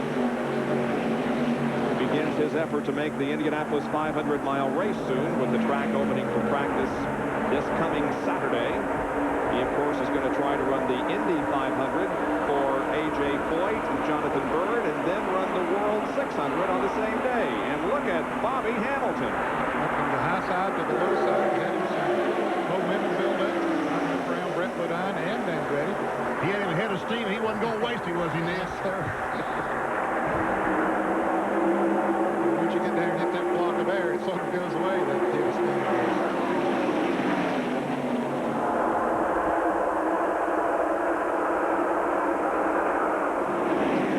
Our Busch Beer race summary. Dale Earnhardt, the leader, has led 34 of the first 119 laps. 20 lead changes among 8 cars. 18 cars are on the lead lap, and we've had 3 caution periods that, as I indicated, has really reduced the average speed of this race down to below 155 miles an hour. Those that have led a lap and picked up the 5 bonus points: Irvin, Earnhardt, Todd Bodine, Gordon, Marlin, and Dave Martin. Sachs have led 1 lap. And those that are out of race, the list will be rather lengthy because of the accidents we've had in the last few minutes. Nemechek, Allen, Tony List, Donald Mack, Rusty Ross, and Terry Labonte. The 75 car of Todd Bodine is back on the racetrack. You see 3 abreast once again. Spencer passes Greg Sachs. Michael Waltrip heads for the bottom of the racetrack to make it 3 wide in 1. Like I said, he had him ahead of steam. He didn't want to waste it and blew by those guys like nothing. Yeah, there's your Alabama boy who's doing a fine job in front of the hometown crowd. Running in 9th spot in the 29 car. Nice running Max race car and Rookie of the Year contender. Say hello to all those folks in Maryland. I was up there Tuesday and Wednesday up in Mount Airy, Maryland, and Annapolis. Great people. 75 car Todd Bodine is back out there. Doesn't have much body work on the car. He's running low on the apron. There he is in turn 1. As the leaders pass by, and there are the top 4. Spencer has worked his way up to the back of that lead draft. His 4 cars now beginning to pull through a little bit from Morgan Shepherd, who's in the 8th place.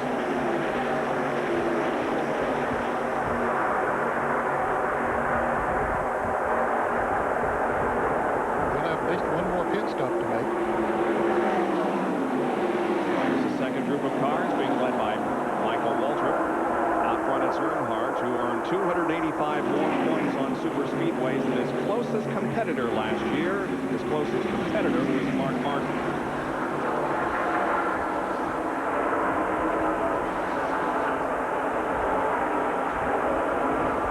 And a car way up high on the racetrack. What's your John Andretti? He was a little higher though than he was that last time that we saw him. Kicking up some dust, wasn't he? These guys can really get down there. I don't know. That lead group is in single file themselves, and I doubt if this group will be able to run that. And they talked yesterday afternoon that Sterling Marlin had a really fast race car, so. And we have Ernie Irvin going to the front again. Here comes Ken Schrader behind him, and Spencer also. So Earnhardt from 1st to 4th in a few feet. And that'll help that second group to catch up when you get them side by side for just a moment. In fact, they've moved in pretty close. Indeed, Michael Waltrip and Sterling Marlin and Morgan Shepherd and Grissom and Speed all now close in on the front 4 cars. As a matter of fact, see how much, when Earnhardt lost that draft, how much space he's lost on the racetrack? They're going to have to hustle to catch up those first 3 cars. They might be able to do it with Earnhardt pulling as fast as he is.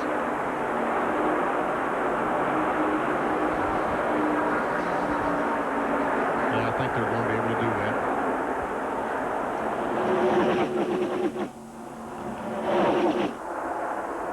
Yep.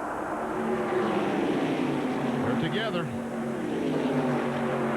So Irvin goes to the lead again. Now Earnhardt is going to join Jimmy Spencer at the bottom of the racetrack as Spencer takes second from Ken Schrader. But Earnhardt goes up the track and falls back in single file. Jimmy Spencer now running second behind Ernie Irvin.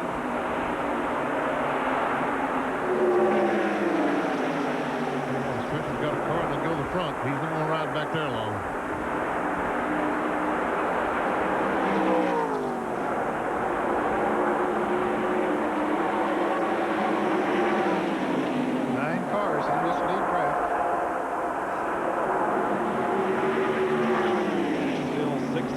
Laps to go in this one, so anything can happen. Let's review the top 10 at this point as they fan out once again. Earnhardt goes low, and so does Michael Waltrip. Earnhardt's going to leave Waltrip. Maybe not. Maybe he's going to come down with him. Yeah, he's coming down with him. I think Earnhardt has visions of trying to get back to the front. He just couldn't make it.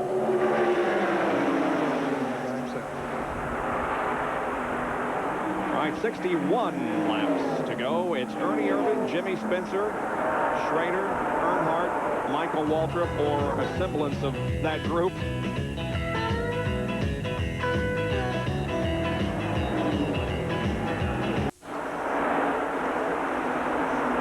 Back at Talladega Superspeedway in the Winston Select 500, piloting the MCI Proof Positive blimp, Captain Matt Elkins of Dallas, Texas, giving us some great overhead shots of this massive 2.6-mile facility here at Talladega, and there is the lead draft. Now, Bob, we're down to 16 cars on the lead lap as we see one of those, John Andretti, who was running up there in 12th place, apparently being pushed to the garage area. We understand that he has an engine problem, and Jeff Gordon just went a lap down on the racetrack with his battered car, so there are now 16 cars on the lead lap. It's too bad for John Andretti. He was up as high as 12th. John Andretti has been impressive this year. Last year when he first came to the sport, first few races, he didn't have a lot of success. He said, well, that's just another IndyCar driver trying to run down. And I tell you what, those guys do have a feel for a race car, as he has proven. Yep. It's still Ernie Irvin leading, Dale Earnhardt, Schrader, Michael Waltrip, who is running in 4th spot now. Sterling Marlin is 5th, and Jimmy Spencer, Morgan Shepherd, and Blake Speed. Great run for Michael Waltrip, huh? Yes, it is. You know, he was running very well in Daytona. Yeah. Daytona 500 was involved in that accident back there with Todd Bodine, as we see Spencer trying to get by Sterling Marlin. And, of course, Michael's best finish of the year was at Bristol, when he finished 5th.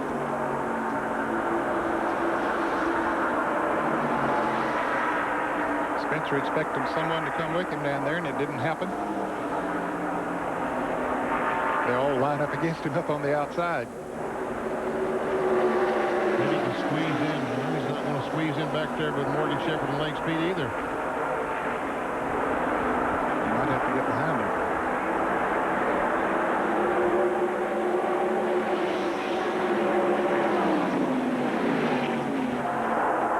Oh, if he doesn't do that quickly, they're going to lose the draft. Yeah, they really are.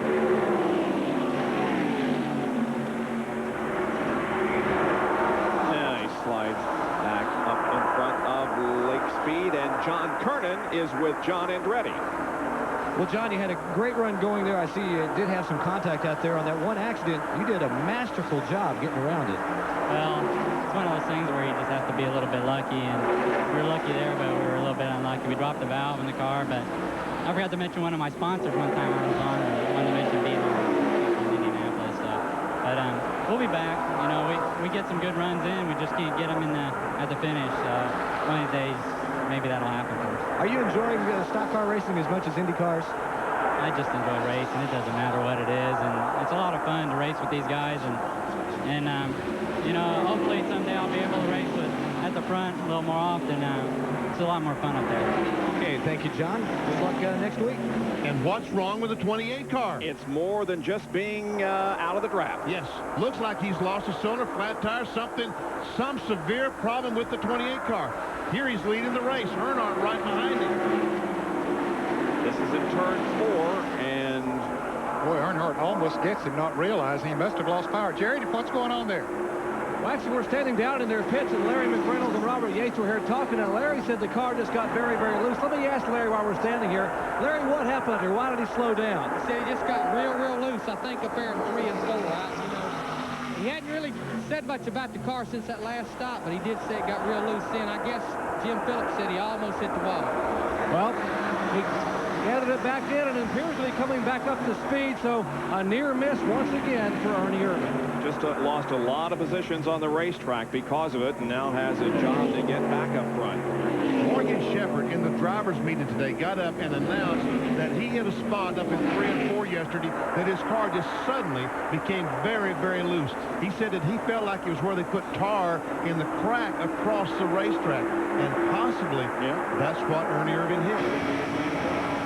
We watch Morgan Shepherd now as he runs in the 7th position. Started 12th, has been as high as 4th, as low as 31st, hasn't led a lap, but has been in contention since the green flag dropped. Comes through the tri-oval. Back to the start-finish line. Heading turn 1. Now he's going to reach over and get him a good grip. Turn that baby.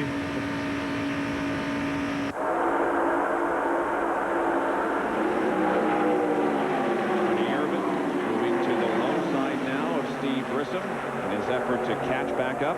Here's Kyle Petty now moving to the inside of Irvin.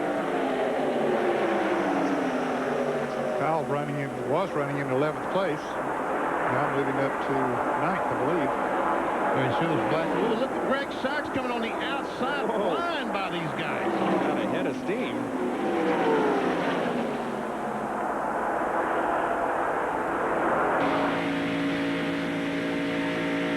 Wallace and Heilig Meyer's car. He's right in the middle of this pack. He's a lap down. 17th. Yep. That's the Family Channel car directly in front of him with Ted Musgrave.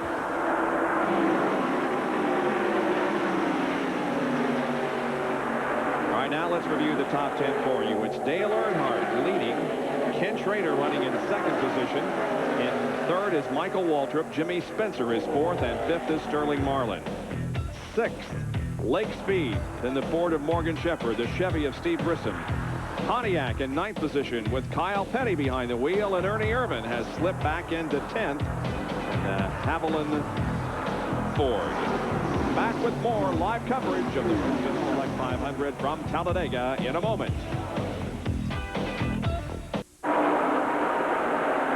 ESPN Speed World at the Winston Select 500 in Talladega, being led by Dale Earnhardt, and looks like we got some deal making going on. That's Jimmy Johnson, the team manager for Hendrick, with Kenny Schrader, who's running 2nd. He's talking to Richard Childress, the owner of Dale Earnhardt's car. John Kernan, what are they talking about? Well, what they're talking about is pitting together, but I don't know if Earnhardt's team is going to want to stretch it as far as Ken Schrader may stretch it. They may stretch it up to lap 162, and then try and go the rest of the distance on only 1 can of fuel. That would cut their pit stop as effect in half. But they think they may have to have 1 full can, just a little bit more. Jerry Punch? Now, Earnhardt pitted on lap 105 and has been running about 50 laps on a tank of fuel. That would put him in around lap 155. They could probably go to 158, but I would doubt they would even want to think about going to 162 because that would mean he'd probably coast down pit road. Now, 150 to 155 in that range, 158 maybe, and they would love to have Kenny Schrader pit with them to have a dancing partner. Another driver that has been competitive all afternoon is running back there in what? 6th position, Lake Speed. Yeah, he's 6th spot. And a good run. Ford quality car. 15. He started 18th on lap 111. He was 11th, slipped back to 13th, and then began the climb to 9th, 8th, and now 6th at 140 laps. see Morgan going the corner, trying to go by these guys on the outside. He pulls up on the outside of Speed. Steve Grissom stays with Speed, but it looks like now he's going to go out and go with Morgan. Great shot looking back on Steve Grissom from Morgan's car. Greg Sachs directly behind those cars. There's Ernie Irvin. And Irvin isn't moving up the way he thought he might. John, what they decide? Well, they're talking it over right now. Jimmy Johnson and Ken Howes, and Childers has made his pitch. I asked him after he left if they had struck a deal.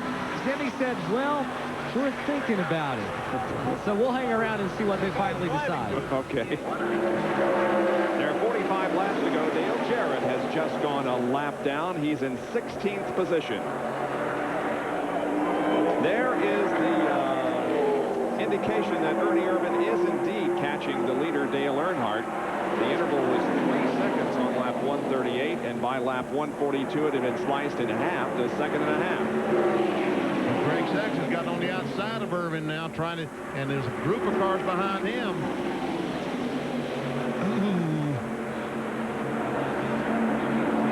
Now there are only 15 cars in the lead lap.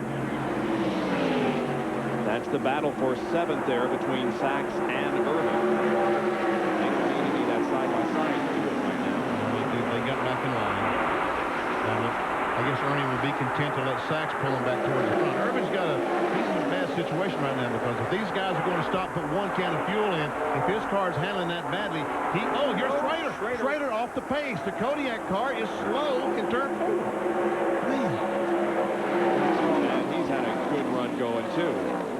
Well, so much for the strategy there where they were talking about. He doesn't even come by pit road, so evidence a cylinder. Must be. He's lost a cylinder and just going to putter it out as long as he can. Bad break for Ken Schrader.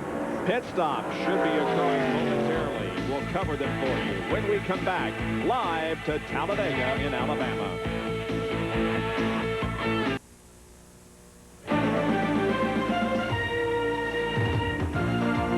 Track Facts are brought to you by Quaker State, the intelligent oil for longer engine life.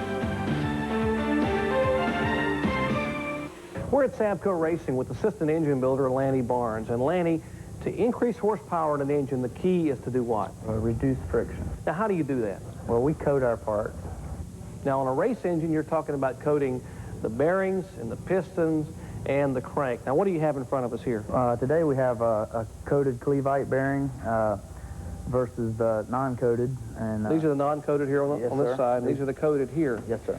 Now, it may look like there's just a very simple difference if you see that the darkness of the coated side on the bearing and piston, but what's involved is a very arduous process where these teams send this material out to Harold Elliott up in Denver, North Carolina, and what Harold does is what he cleans them repeatedly and has to bake them in an oven. Yes, sir, and it's a several-hour process. I mean, it could take as much as 8 hours. Which is a lot of work, and we're talking about some expense too, right? Yes, sir. Probably in a Winston Cup engine as much as $1,500. Now, that may sound expensive up front, but really there's cost savings on the back end. Yes, sir. It's true because you can use the part more. Normally, we would use the bearing that is non-coated for one race, but with a coated bearing, we could use it as many as 3 races. So not only you save money in the long run, that's good for you Saturday night short track racers who run the 35 and 50 lap features. Coach your engine, it may run the entire season without worrying about fatigue. But also the key in Winston Cup racing is horsepower. What's the difference between the uncoated and the coated? Friction. Friction, and on a speedway that could be 12 to 25 horsepower, and that's what they look for here at Sabco Racing. And the Sabco racing car driven by Kyle Petty is being shown in 11th position right now. There he is on the right of your screen. Ernie Irvin has begun his move toward the front. Now he gets in behind Jimmy Spencer once again. Michael Waltrip running second. Lake Speed has been trying to help Ernie Irvin go to the front and help himself go to the front for a couple of laps now. Did we mention that Keys speed again? No, we didn't. He switched ignitions and seems to be back up to speed. He's lost the draft, but he's still out there on the lead lap. Big show, as a matter of fact, in what, 13th? 3 wide into 1. Jimmy Spencer in the middle. Looks like Irvin might make it 3 wide down the backstretch. Looks like he's got a run going. Spencer's living up to his nickname, Mr. Excitement, today, isn't he? He's getting very exciting here. Lake Speed going to try to go with Irvin. Didn't quite make it. No. Now, Ernie Spotter will tell him to move up, and he should slide in there and in front of the 77 car. I'm sorry, Greg Sachs. Can he stay down the road? Well, no, he's back up there now.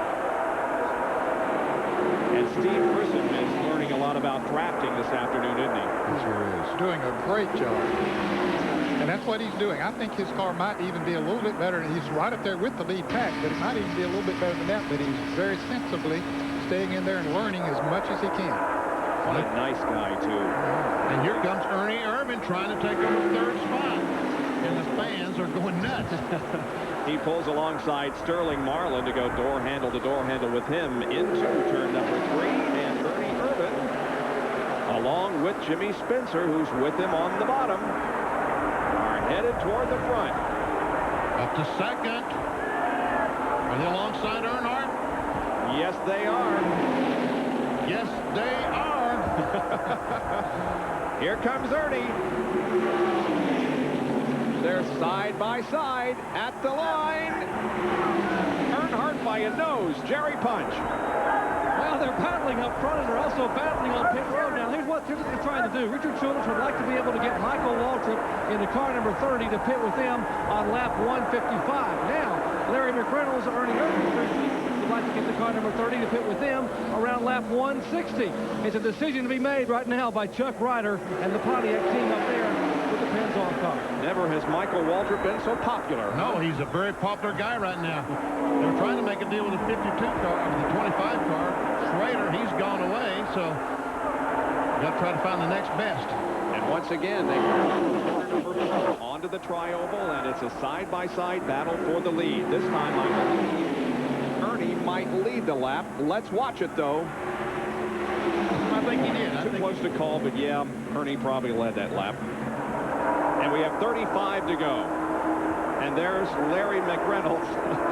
He has a pit map, and he's looking for the person that he wants to make a deal with. Here comes Spencer to the bottom. And Ernie out of the draft. The guy in the middle as Musgrave goes by. Ernie, he's led just the lap, what, the last lap, and now he's running about 9th. Man.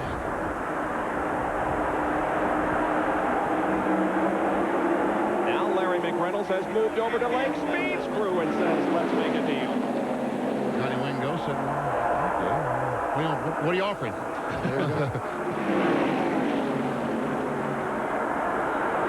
And there's Spencer trying to take the lead. And he's going to take the lead into turn 1. Jimmy Spencer passes Dale Earnhardt and goes to the front. And that is the first time that Jimmy Spencer has led in 1990. He hasn't led earlier today, has he? I don't think so. Well, this will be the first time that he's led then in 94. Earnhardt is waving. Jerry Punch is talking about 158 maximum. Is Earnhardt coming in? They're running in the 155th lap right now. They're all coming in.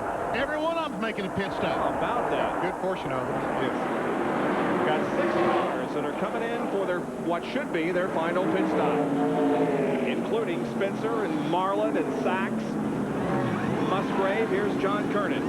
Sterling Marlin, the only driver who has a chance at that $100,000 bonus you saw. First can of gasoline going in, right side tires. A 2-tire change. Now let's go down to Earnhardt. Then with Jerry Punch and Sterling's way. Gas only for Dale Earnhardt. Likewise, right behind him is Jimmy Spencer and Michael Walker. They try to get it full of gas as they head down pit road and smoke flies. It looks like Sachs, and then Earnhardt, then Michael Walker, then Jimmy Spencer. They head back for turn 1.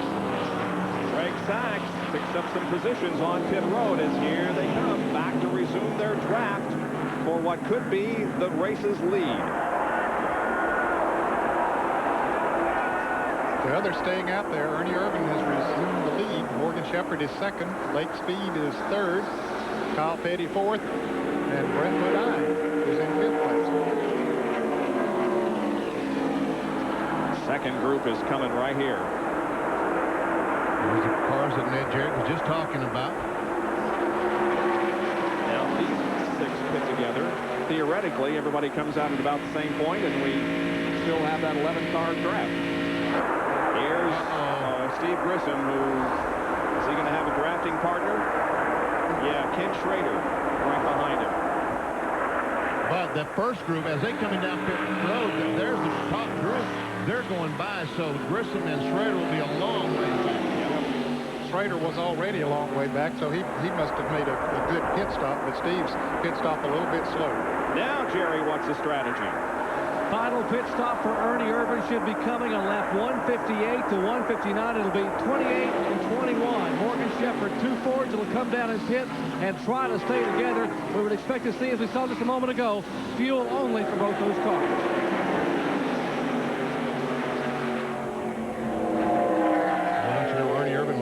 To have 4 tires. If this car is loose, not handling as well as he'd like for it to, he'd love to stop and get 4 tires. But he can't afford to. Those other guys just spent 12 seconds in the pits. He cannot afford to spend 17 seconds. They'd be long gone.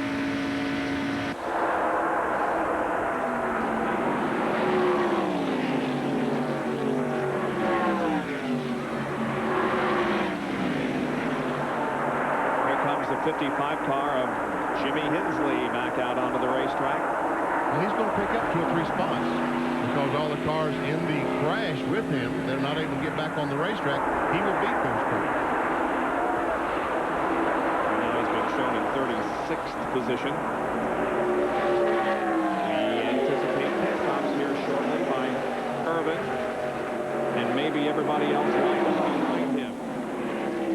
See if it happens this lap. Their car was running slow, maybe ran out of gas. Yeah, they're coming in. All 5 coming in with 30 laps remaining. Morgan Shepherd pitted all the way at the end of the pit road as he follows Ernie Irvan, follows it. Ernie goes into his pit. Now Morgan's got to come all the way down. Here's John Kernan in Lake Speed's pit. Donnie Weagle and the crew have carried it as far as they can. Only 1 can of gasoline. Kyle Petty is ready to watch. Dr. Jerry. They're pushing up on the spoiler here on Ernie Irvan's car. Finally, the spoiler pushed up and the cars go by. Here is Lake Speed now headed down behind Irvan. They told Ernie to bring it as close to the wall as possible to get those fuel cans in, and they were pushing on that spoiler because Ernie continues to have a loose race car. This could work out here where they join in at just about the speed of the 5 coming down. What do you think, Ned? Well, I think Morgan Shepherd and Kyle Petty are going to be okay, but I think Ernie Irvan they're going to blow right by him and Lake Speed. You'll see Earnhardt coming up on him, and he has full speed, and they don't have yet. It takes at least a lap or a little over here to get up to full speed. Here comes Earnhardt now. They'll just blow right on by them. But they'll be able to pick up the draft of these cars that are running together and should get back up to speed a little bit quicker than normal. Dale Earnhardt leading Marlin and Spencer, Sachs and Waltrip. 28 laps remaining in the Winston Select 500. Been a great race so far, and it's anybody's race right now. We'll be right back.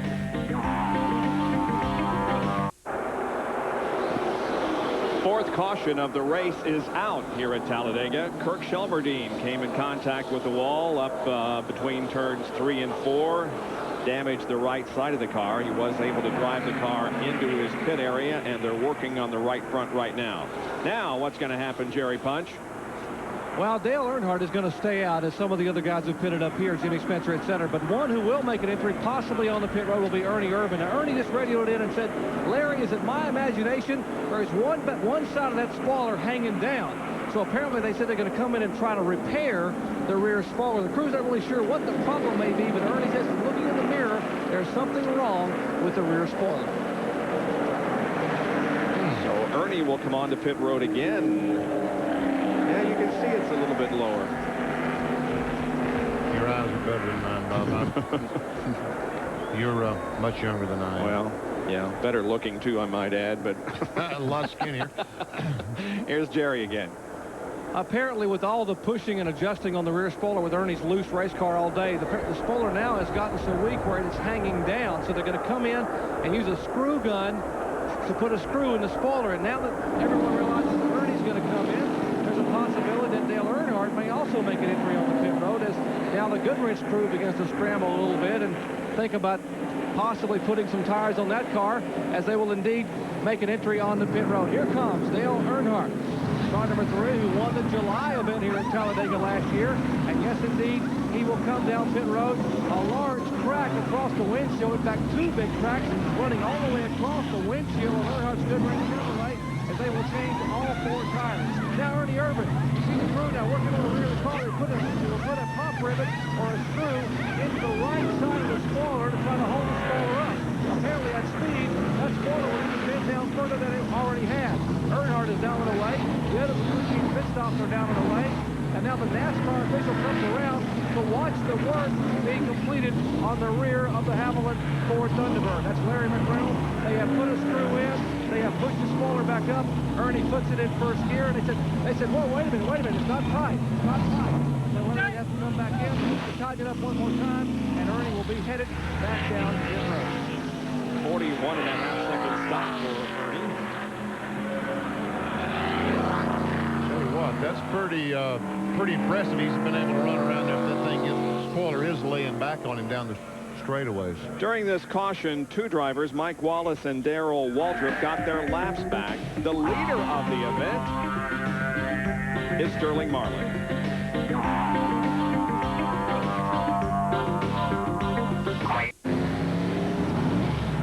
Ernie Irvan has come back on pit road for more work to the rear spoiler to make sure that everything is tight, make sure that he has things the way he wants it for the dash to the checkered flag here. NASCAR apparently is making a measure of the spoiler before they approve his going out. It has to be a certain height. Jerry Punch? Well, Benny, it has to be a minimum of 40 degrees, and when it came loose and began to bend backwards on the car, if he were to win the race and come down, the NASCAR rule is that you come off of turn 4 after taking the checkered flag. If your spoiler is less than 40 degrees, you will be credited with last place finish. So they can't take a chance here today. Under caution, they check the spoiler and make sure it's at least 40 degrees on the back of their car. Here's the top 10. Sterling Marlin, your leader. Jimmy Spencer is second. Then Steve Grissom. Dave Marcus running fourth. And Greg Sachs is fifth. Sixth position being held by Lake Speed. Then Bobby Hamilton, Michael Waltrip, Kyle Petty, and Ted Musgrave. Our next NASCAR Winston Cup telecast will come to you from Sonoma, California, Sears Point International Raceway, the Save Mart Supermarket 300. That's at 4 o'clock Eastern Time, Sunday, May 15th. 2 weeks from today. We'll be right back. Lining up for the restart of the Winston Select 500 with 165 laps completed. You know, we were talking about our next race at Sears Point on the road course. There are several drivers who have signed up for Skip Barber's racing school to hone up on their road racing skills, including Todd Bodine, Mike Wallace and Steve Grissom, Joe Nemechek, Jimmy Hensley, and Jeff and Ward Burton. There is the proof positive MCI blimp, which has been providing our overhead shots all weekend long here in Talladega, and we appreciate the work and the pictures that they have provided for us. And I want to invite all the folks around Winston-Salem this Thursday to come by the Benton Convention Center, and they're going to have a celebrity chef day. Oh, by lunch. Oh, boy. Are you going to be cooking? They can find me in the dessert department. The Cheryl Lee booth, I'll have desserts. Please understand he will not be serving or baking them. He will be eating. No, I'll be serving them. Hutch Strickland's going to be there. So that ought to be fun. It ought to be fun. Benton Convention Center starts at 11 o'clock Thursday. By the way, how's your diet? Notice how he gets quiet. He'll be working in the dessert for sure. All right, we got some serious racing to do here, so let's sober up and get the green flag, restart this race. $100 grand bonus here today.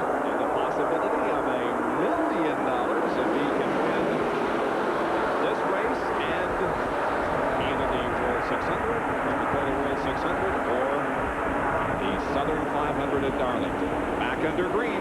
Jimmy Spencer laid back, Ned, to get him a running start. And watch this. He's going to blow right by Sterling. I do believe.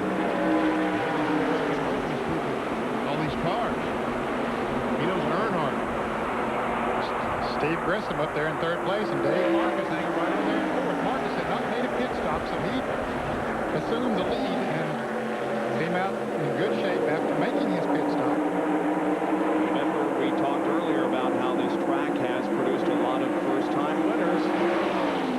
Certainly the possibility of that happening here this afternoon. Spencer has not won. Neither is Grissom. Neither is Michael Waltrip. Right? Well, the 28 car, Ernie Irvin, is mired in heavy traffic back there. They're 3-4 wide right in front of him. Darrell Waltrip, as we told you, got his lap back during that most recent caution, so he is up to 14th. There's Ted Musgrave, who is in his 100th NASCAR Winston Cup race on the right of your screen. He's in 11th. Wow, he was up there on that outside and just took off. Musgrave, there he is, right in front of Brett Bodine. Going by Bill Elliott.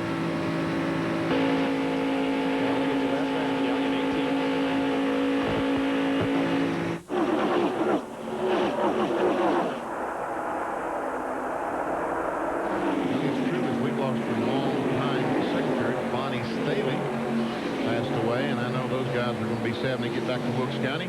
And a couple of weeks ago, Wes Wilkinson also passed away, and that's why you see the in memory of Wes and Bonnie inside Bill's car.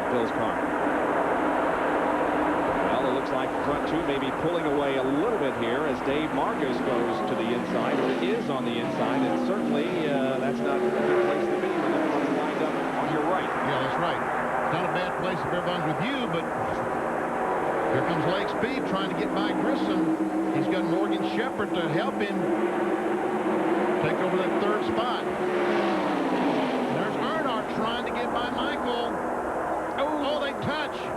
Again. And if Steve Grissom didn't back out, there was another big wreck, folks. Steve Grissom backed out just enough. You see how much momentum he lost, but he saved from having a big wreck right there.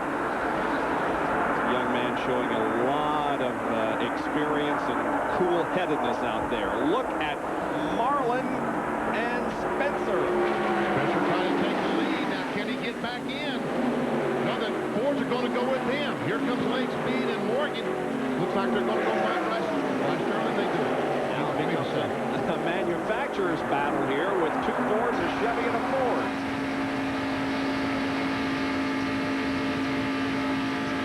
Michael not too good. Looks like Earnhardt and Michael are still side by side. They are.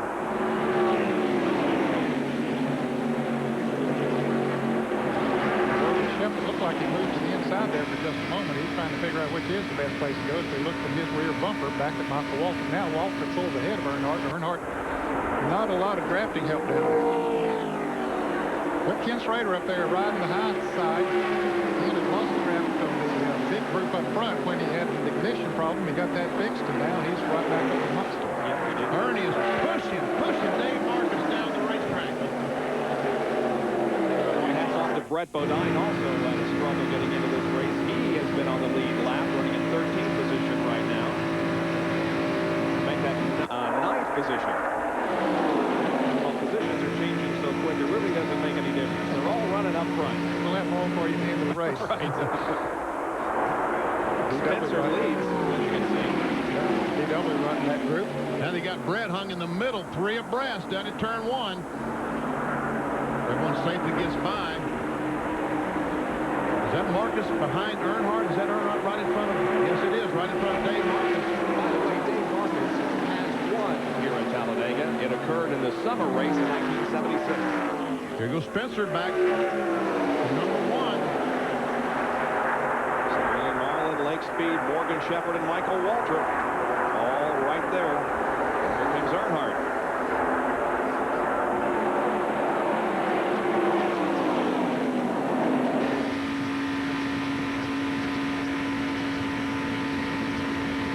This just should be an incredible finish here. If you're just joining us, stay with us. Just a few more laps to go at this Winston Select 500.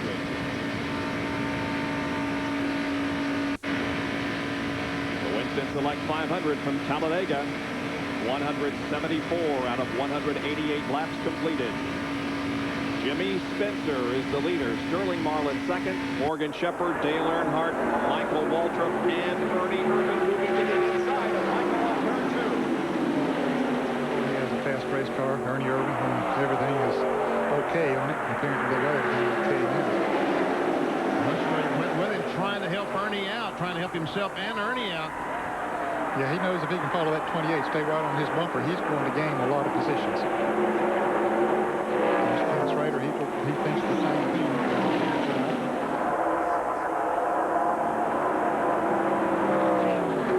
Ryder's trying to figure out who to go with. Now he chooses Michael. Well, now he chooses Musgrave. Yeah. Now I don't know which one. He's looking for his best opportunity and can't decide which one it is.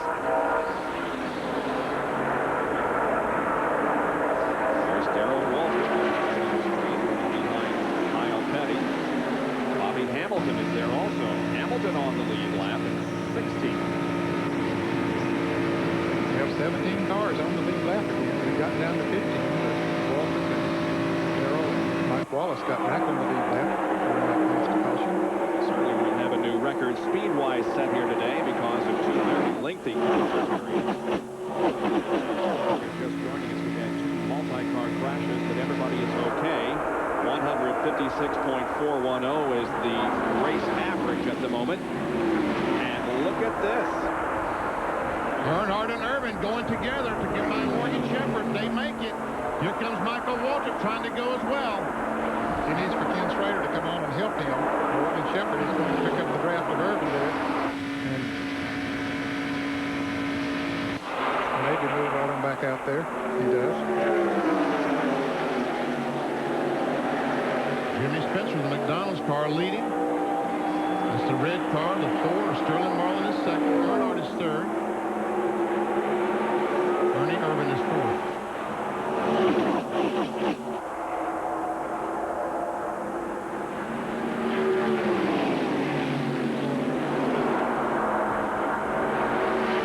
They cross the stripe and there are 11 laps to go.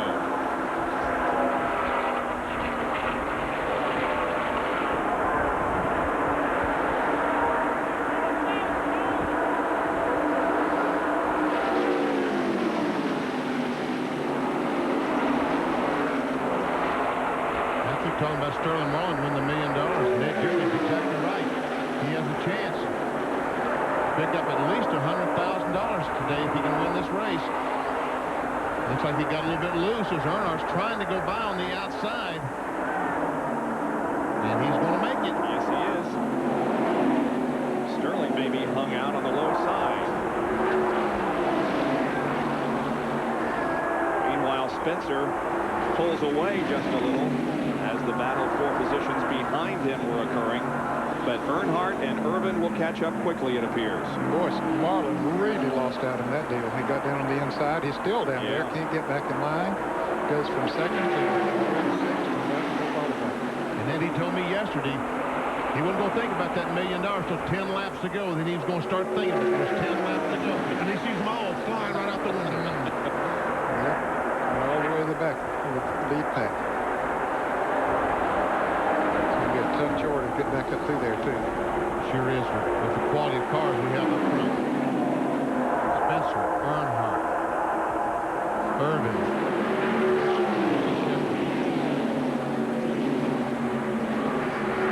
Spencer knows that he's a sitting duck there. He doesn't know how much Earnhardt has. He knows Ernie Irvin has a lot. You got a Chevrolet sandwich between those two Fords, and then another Ford, and then a Pontiac. Irvin came into the race 25 points ahead of Dale Earnhardt in the battle for the Winston Cup. Jimmy Spencer, 26th of the point standings coming in. They lap some slower traffic. Ricky Rudd and Jeff Gordon.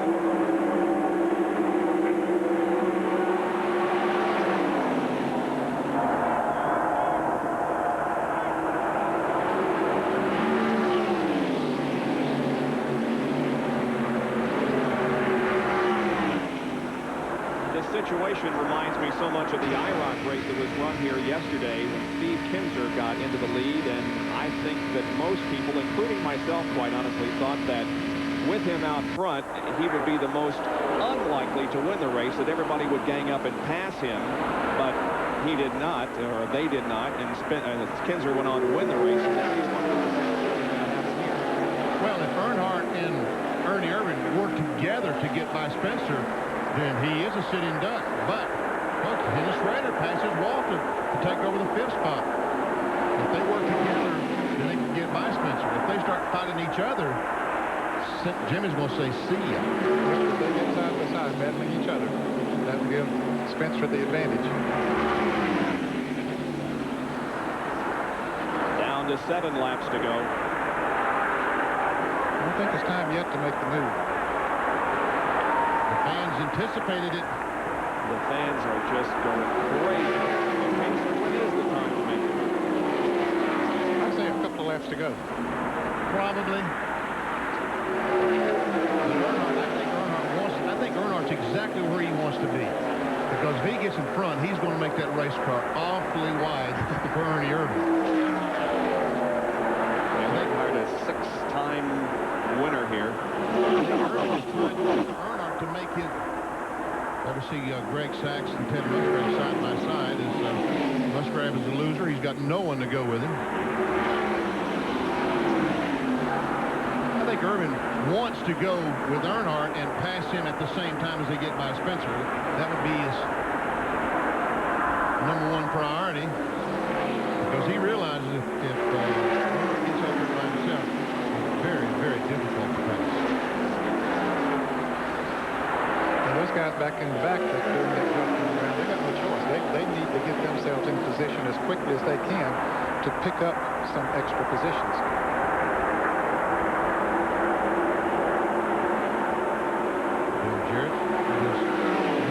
On the bottom of the racetrack, the Interstate Battery Chevrolet. Battered up pretty good on the right side. 2 laps down goes Dale. He's in 21st position. Is Earnhardt going? Is he going? Ernie says, let's go, Dale. Okay, Dale, with 5 laps to go. I think he saw an opportunity, and okay, let me try it. Ernie decided to back off and go with Spencer. How about that? That's somewhat surprising. That is a shock. Now, can Earnhardt stay in the lead? Or will the Fords gang up on the Chevy? He's got 3 Fords knocking on his door. Yeah, it's a long way back to the Chevrolet Ken Schrader. Now he's trying to make a move up on the outside of Morgan Shepherd. He's trying to foil that Ford deal. And he did. And Morgan Shepherd is caught down low. And the fans are just going absolutely crazy in the grandstand. Now, if Michael Waltrip and Ken Schrader can hook up together, which they are, get a little momentum going, they can be a factor in this thing. Tell you what, Ernie Irvan's car is just not right. It doesn't appear as though he's not staying on the back of those cars in front of him to the corner like he...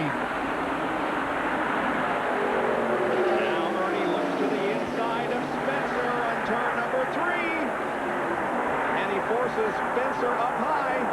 Here's Jerry Punch. A lot of concern on the left side of the spoiler on Ernie Irvan's car. A couple of cars behind Irvan on the left side of that spoiler. Now it looks loose like the right side did earlier when they fixed it. So keep an eye on Ernie Irvan, simply the left rear spoiler. And Spencer is going for the lead. A slow car up there. He and Earnhardt almost touch. Man. Wow. Spencer is to the inside. He needs some help, though, and there's a Chevrolet. Earnhardt's got him a buddy out there with Ken Schrader. And there's Ernie back here. Michael Waltrip is choosing Spencer. And he's going to go try to go by Spencer. Oh, my. 3 wide into turn 3. Michael survives. In fact, has a half-car-length advantage on Earnhardt. But Earnhardt's on his outside. Here they come side by side. Cross the line. Wow, what a race. This has to be one of the best races I have ever seen. 12 cars are hooked together, and each of them could win. Michael Waltrip is running second. Behind him, a side-by-side battle between Spencer and Schrader, with Ernie Irvin looking on. Can Michael Waltrip add to the list of the drivers who has won his first NASCAR Winston Cup race here at Talladega? Spencer goes inside of Earnhardt once again for the battle of fourth. Inside of Irvin. Irvin, I should say. They come off the corner there, side by side, Irvin and Spencer. Very, very close. Now they're side by side and they're losing ground. The white flag is coming out. One more lap to go around the 2.6-mile Talladega Superspeedway. It is Earnhardt, Michael Waltrip, and Ken Schrader running first, second, and third, and then Ernie Irvin. And behind Irvin, a tremendous battle for position involving several cars. Irvin sneaks up on Ken Schrader. Boy, he had him a run going, and Michael Waltrip tried to go by Earnhardt. Earnhardt made the track awfully wide, and he suspected he would do. Here comes Ernie. Ernie to the inside. He's got second. Now sets his sights on Dale Earnhardt as the cars approach corner number 4. They come into the tri-oval. Let's just listen and see who wins the Winston Select 500.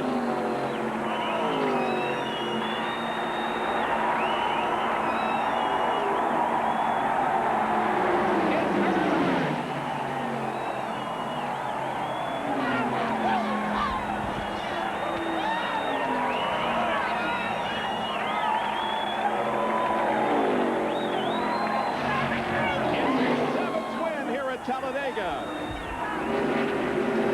Dale Earnhardt wins the Winston Select 500. We'll be right back.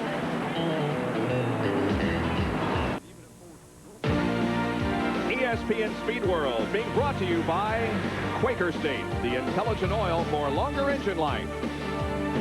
By Chevrolet, the cars and trucks 36 million people depend on every day. Genuine Chevrolet. And by AC Delco Automotive Parts. AC Delco, it's like buying time. Jerry Punch is in victory lane. And Dale Earnhardt climbs out of this big Chevrolet and grabs his daughter, Taylor Nicole, and gets a kiss from Teresa. Dale, congratulations. Well, thank you. It was a great race today for us, and we're lucky to win it. I want to send our thoughts and prayers to the family of Eric Senna and all his fans. He was a great racer, and it's a shame to see him go like he did. You know, it's tough, but you know, we had a pretty good day. Our car was right there all day. I don't think it was the fastest or the strongest, but it just kept on coming back to the front and kept on, you know, jockeying for position there. We got sort of ping-ponging around there a little bit at one time, but it got better. Now, toward the end, it looked like you got surprise after surprise. First Michael Waltrip and then Ernie Irvin. Yeah, they were running at us, and that's what they were supposed to do. They were supposed to try to win, too. I thought Michael drove a great race, and he was right there all day.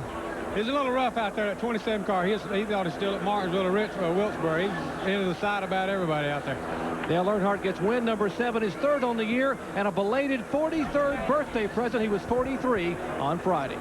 And it's his 38th Superspeedway win, moving him ahead of Bill Elliott and Darrell Waltrip on the all-time list. We'll be right back with more from Talladega Superspeedway. Back at Talladega, here are the unofficial results of this afternoon's race, with Dale Earnhardt winning. Good run from Michael Waltrip, who finished in 3rd position. And guys, they don't come much better than that, I'll tell you. Great car race today. You'll see Greg Sachs. There's Musgrave, 11th spot. DW. Bill Elliott back in 19th. He was a lap down, 17 cars in the lead lap at the end. Jeff Gordon was involved in a crash. He finished in 24th position. John Andretti was running as high as 12th, had a problem with the engine. Several of these drivers were involved in a couple of our major crashes that occurred here today. However, we have no driver injuries. That's the good news. Dale Earnhardt wins his 62nd career victory. We'll be back in a moment. Welcome to the Mazda Exceptional Sales Event. Get exceptional savings on Mazda Protege with the best basic warranty in its class and with more interior room than the competition. This exceptional deal on Protege DX or LX gives total savings of up to $2,050. But hurry, deals like this on Protege won't last forever. See your Mazda dealer today. At Jake Sweeney in Tri-County, Century in Montgomery, Mazda Town in Florence, and Jeff Weiler, Eastgate. If you don't come to BP for Super 93 gasoline, you may notice your engine behaving a bit unpredictably. Because only BP Super 93 gives you 93 octane, the highest level of engine cleaning power, and an unconditional fuel system guarantee. So come to BP for Super 93. After all, you wouldn't want to disappoint your engine. BP, on the move. Dale Earnhardt has won the Winston Select 500 here at Talladega. A great afternoon of racing. Well, because Ernie Irvan led the most laps and finished second, they remain the same. Mark Martin third. Ken Schrader moved up a position, and Lake Speed also moved up a position into fourth and fifth, respectively. Well, in 2 weeks, we will be at Sears Point International Raceway, Sonoma, California, for the road race by these NASCAR Winston Cup drivers. Our congratulations to Dale Earnhardt on his win here this afternoon, and my thanks to Ned Jarrett, Benny Parsons, John Kernan, and Dr. Jerry Punch. Thank you for joining us. We'll see you in 2 weeks for more NASCAR Winston Cup racing. For now, this is Bob Jenkins. So long, everyone.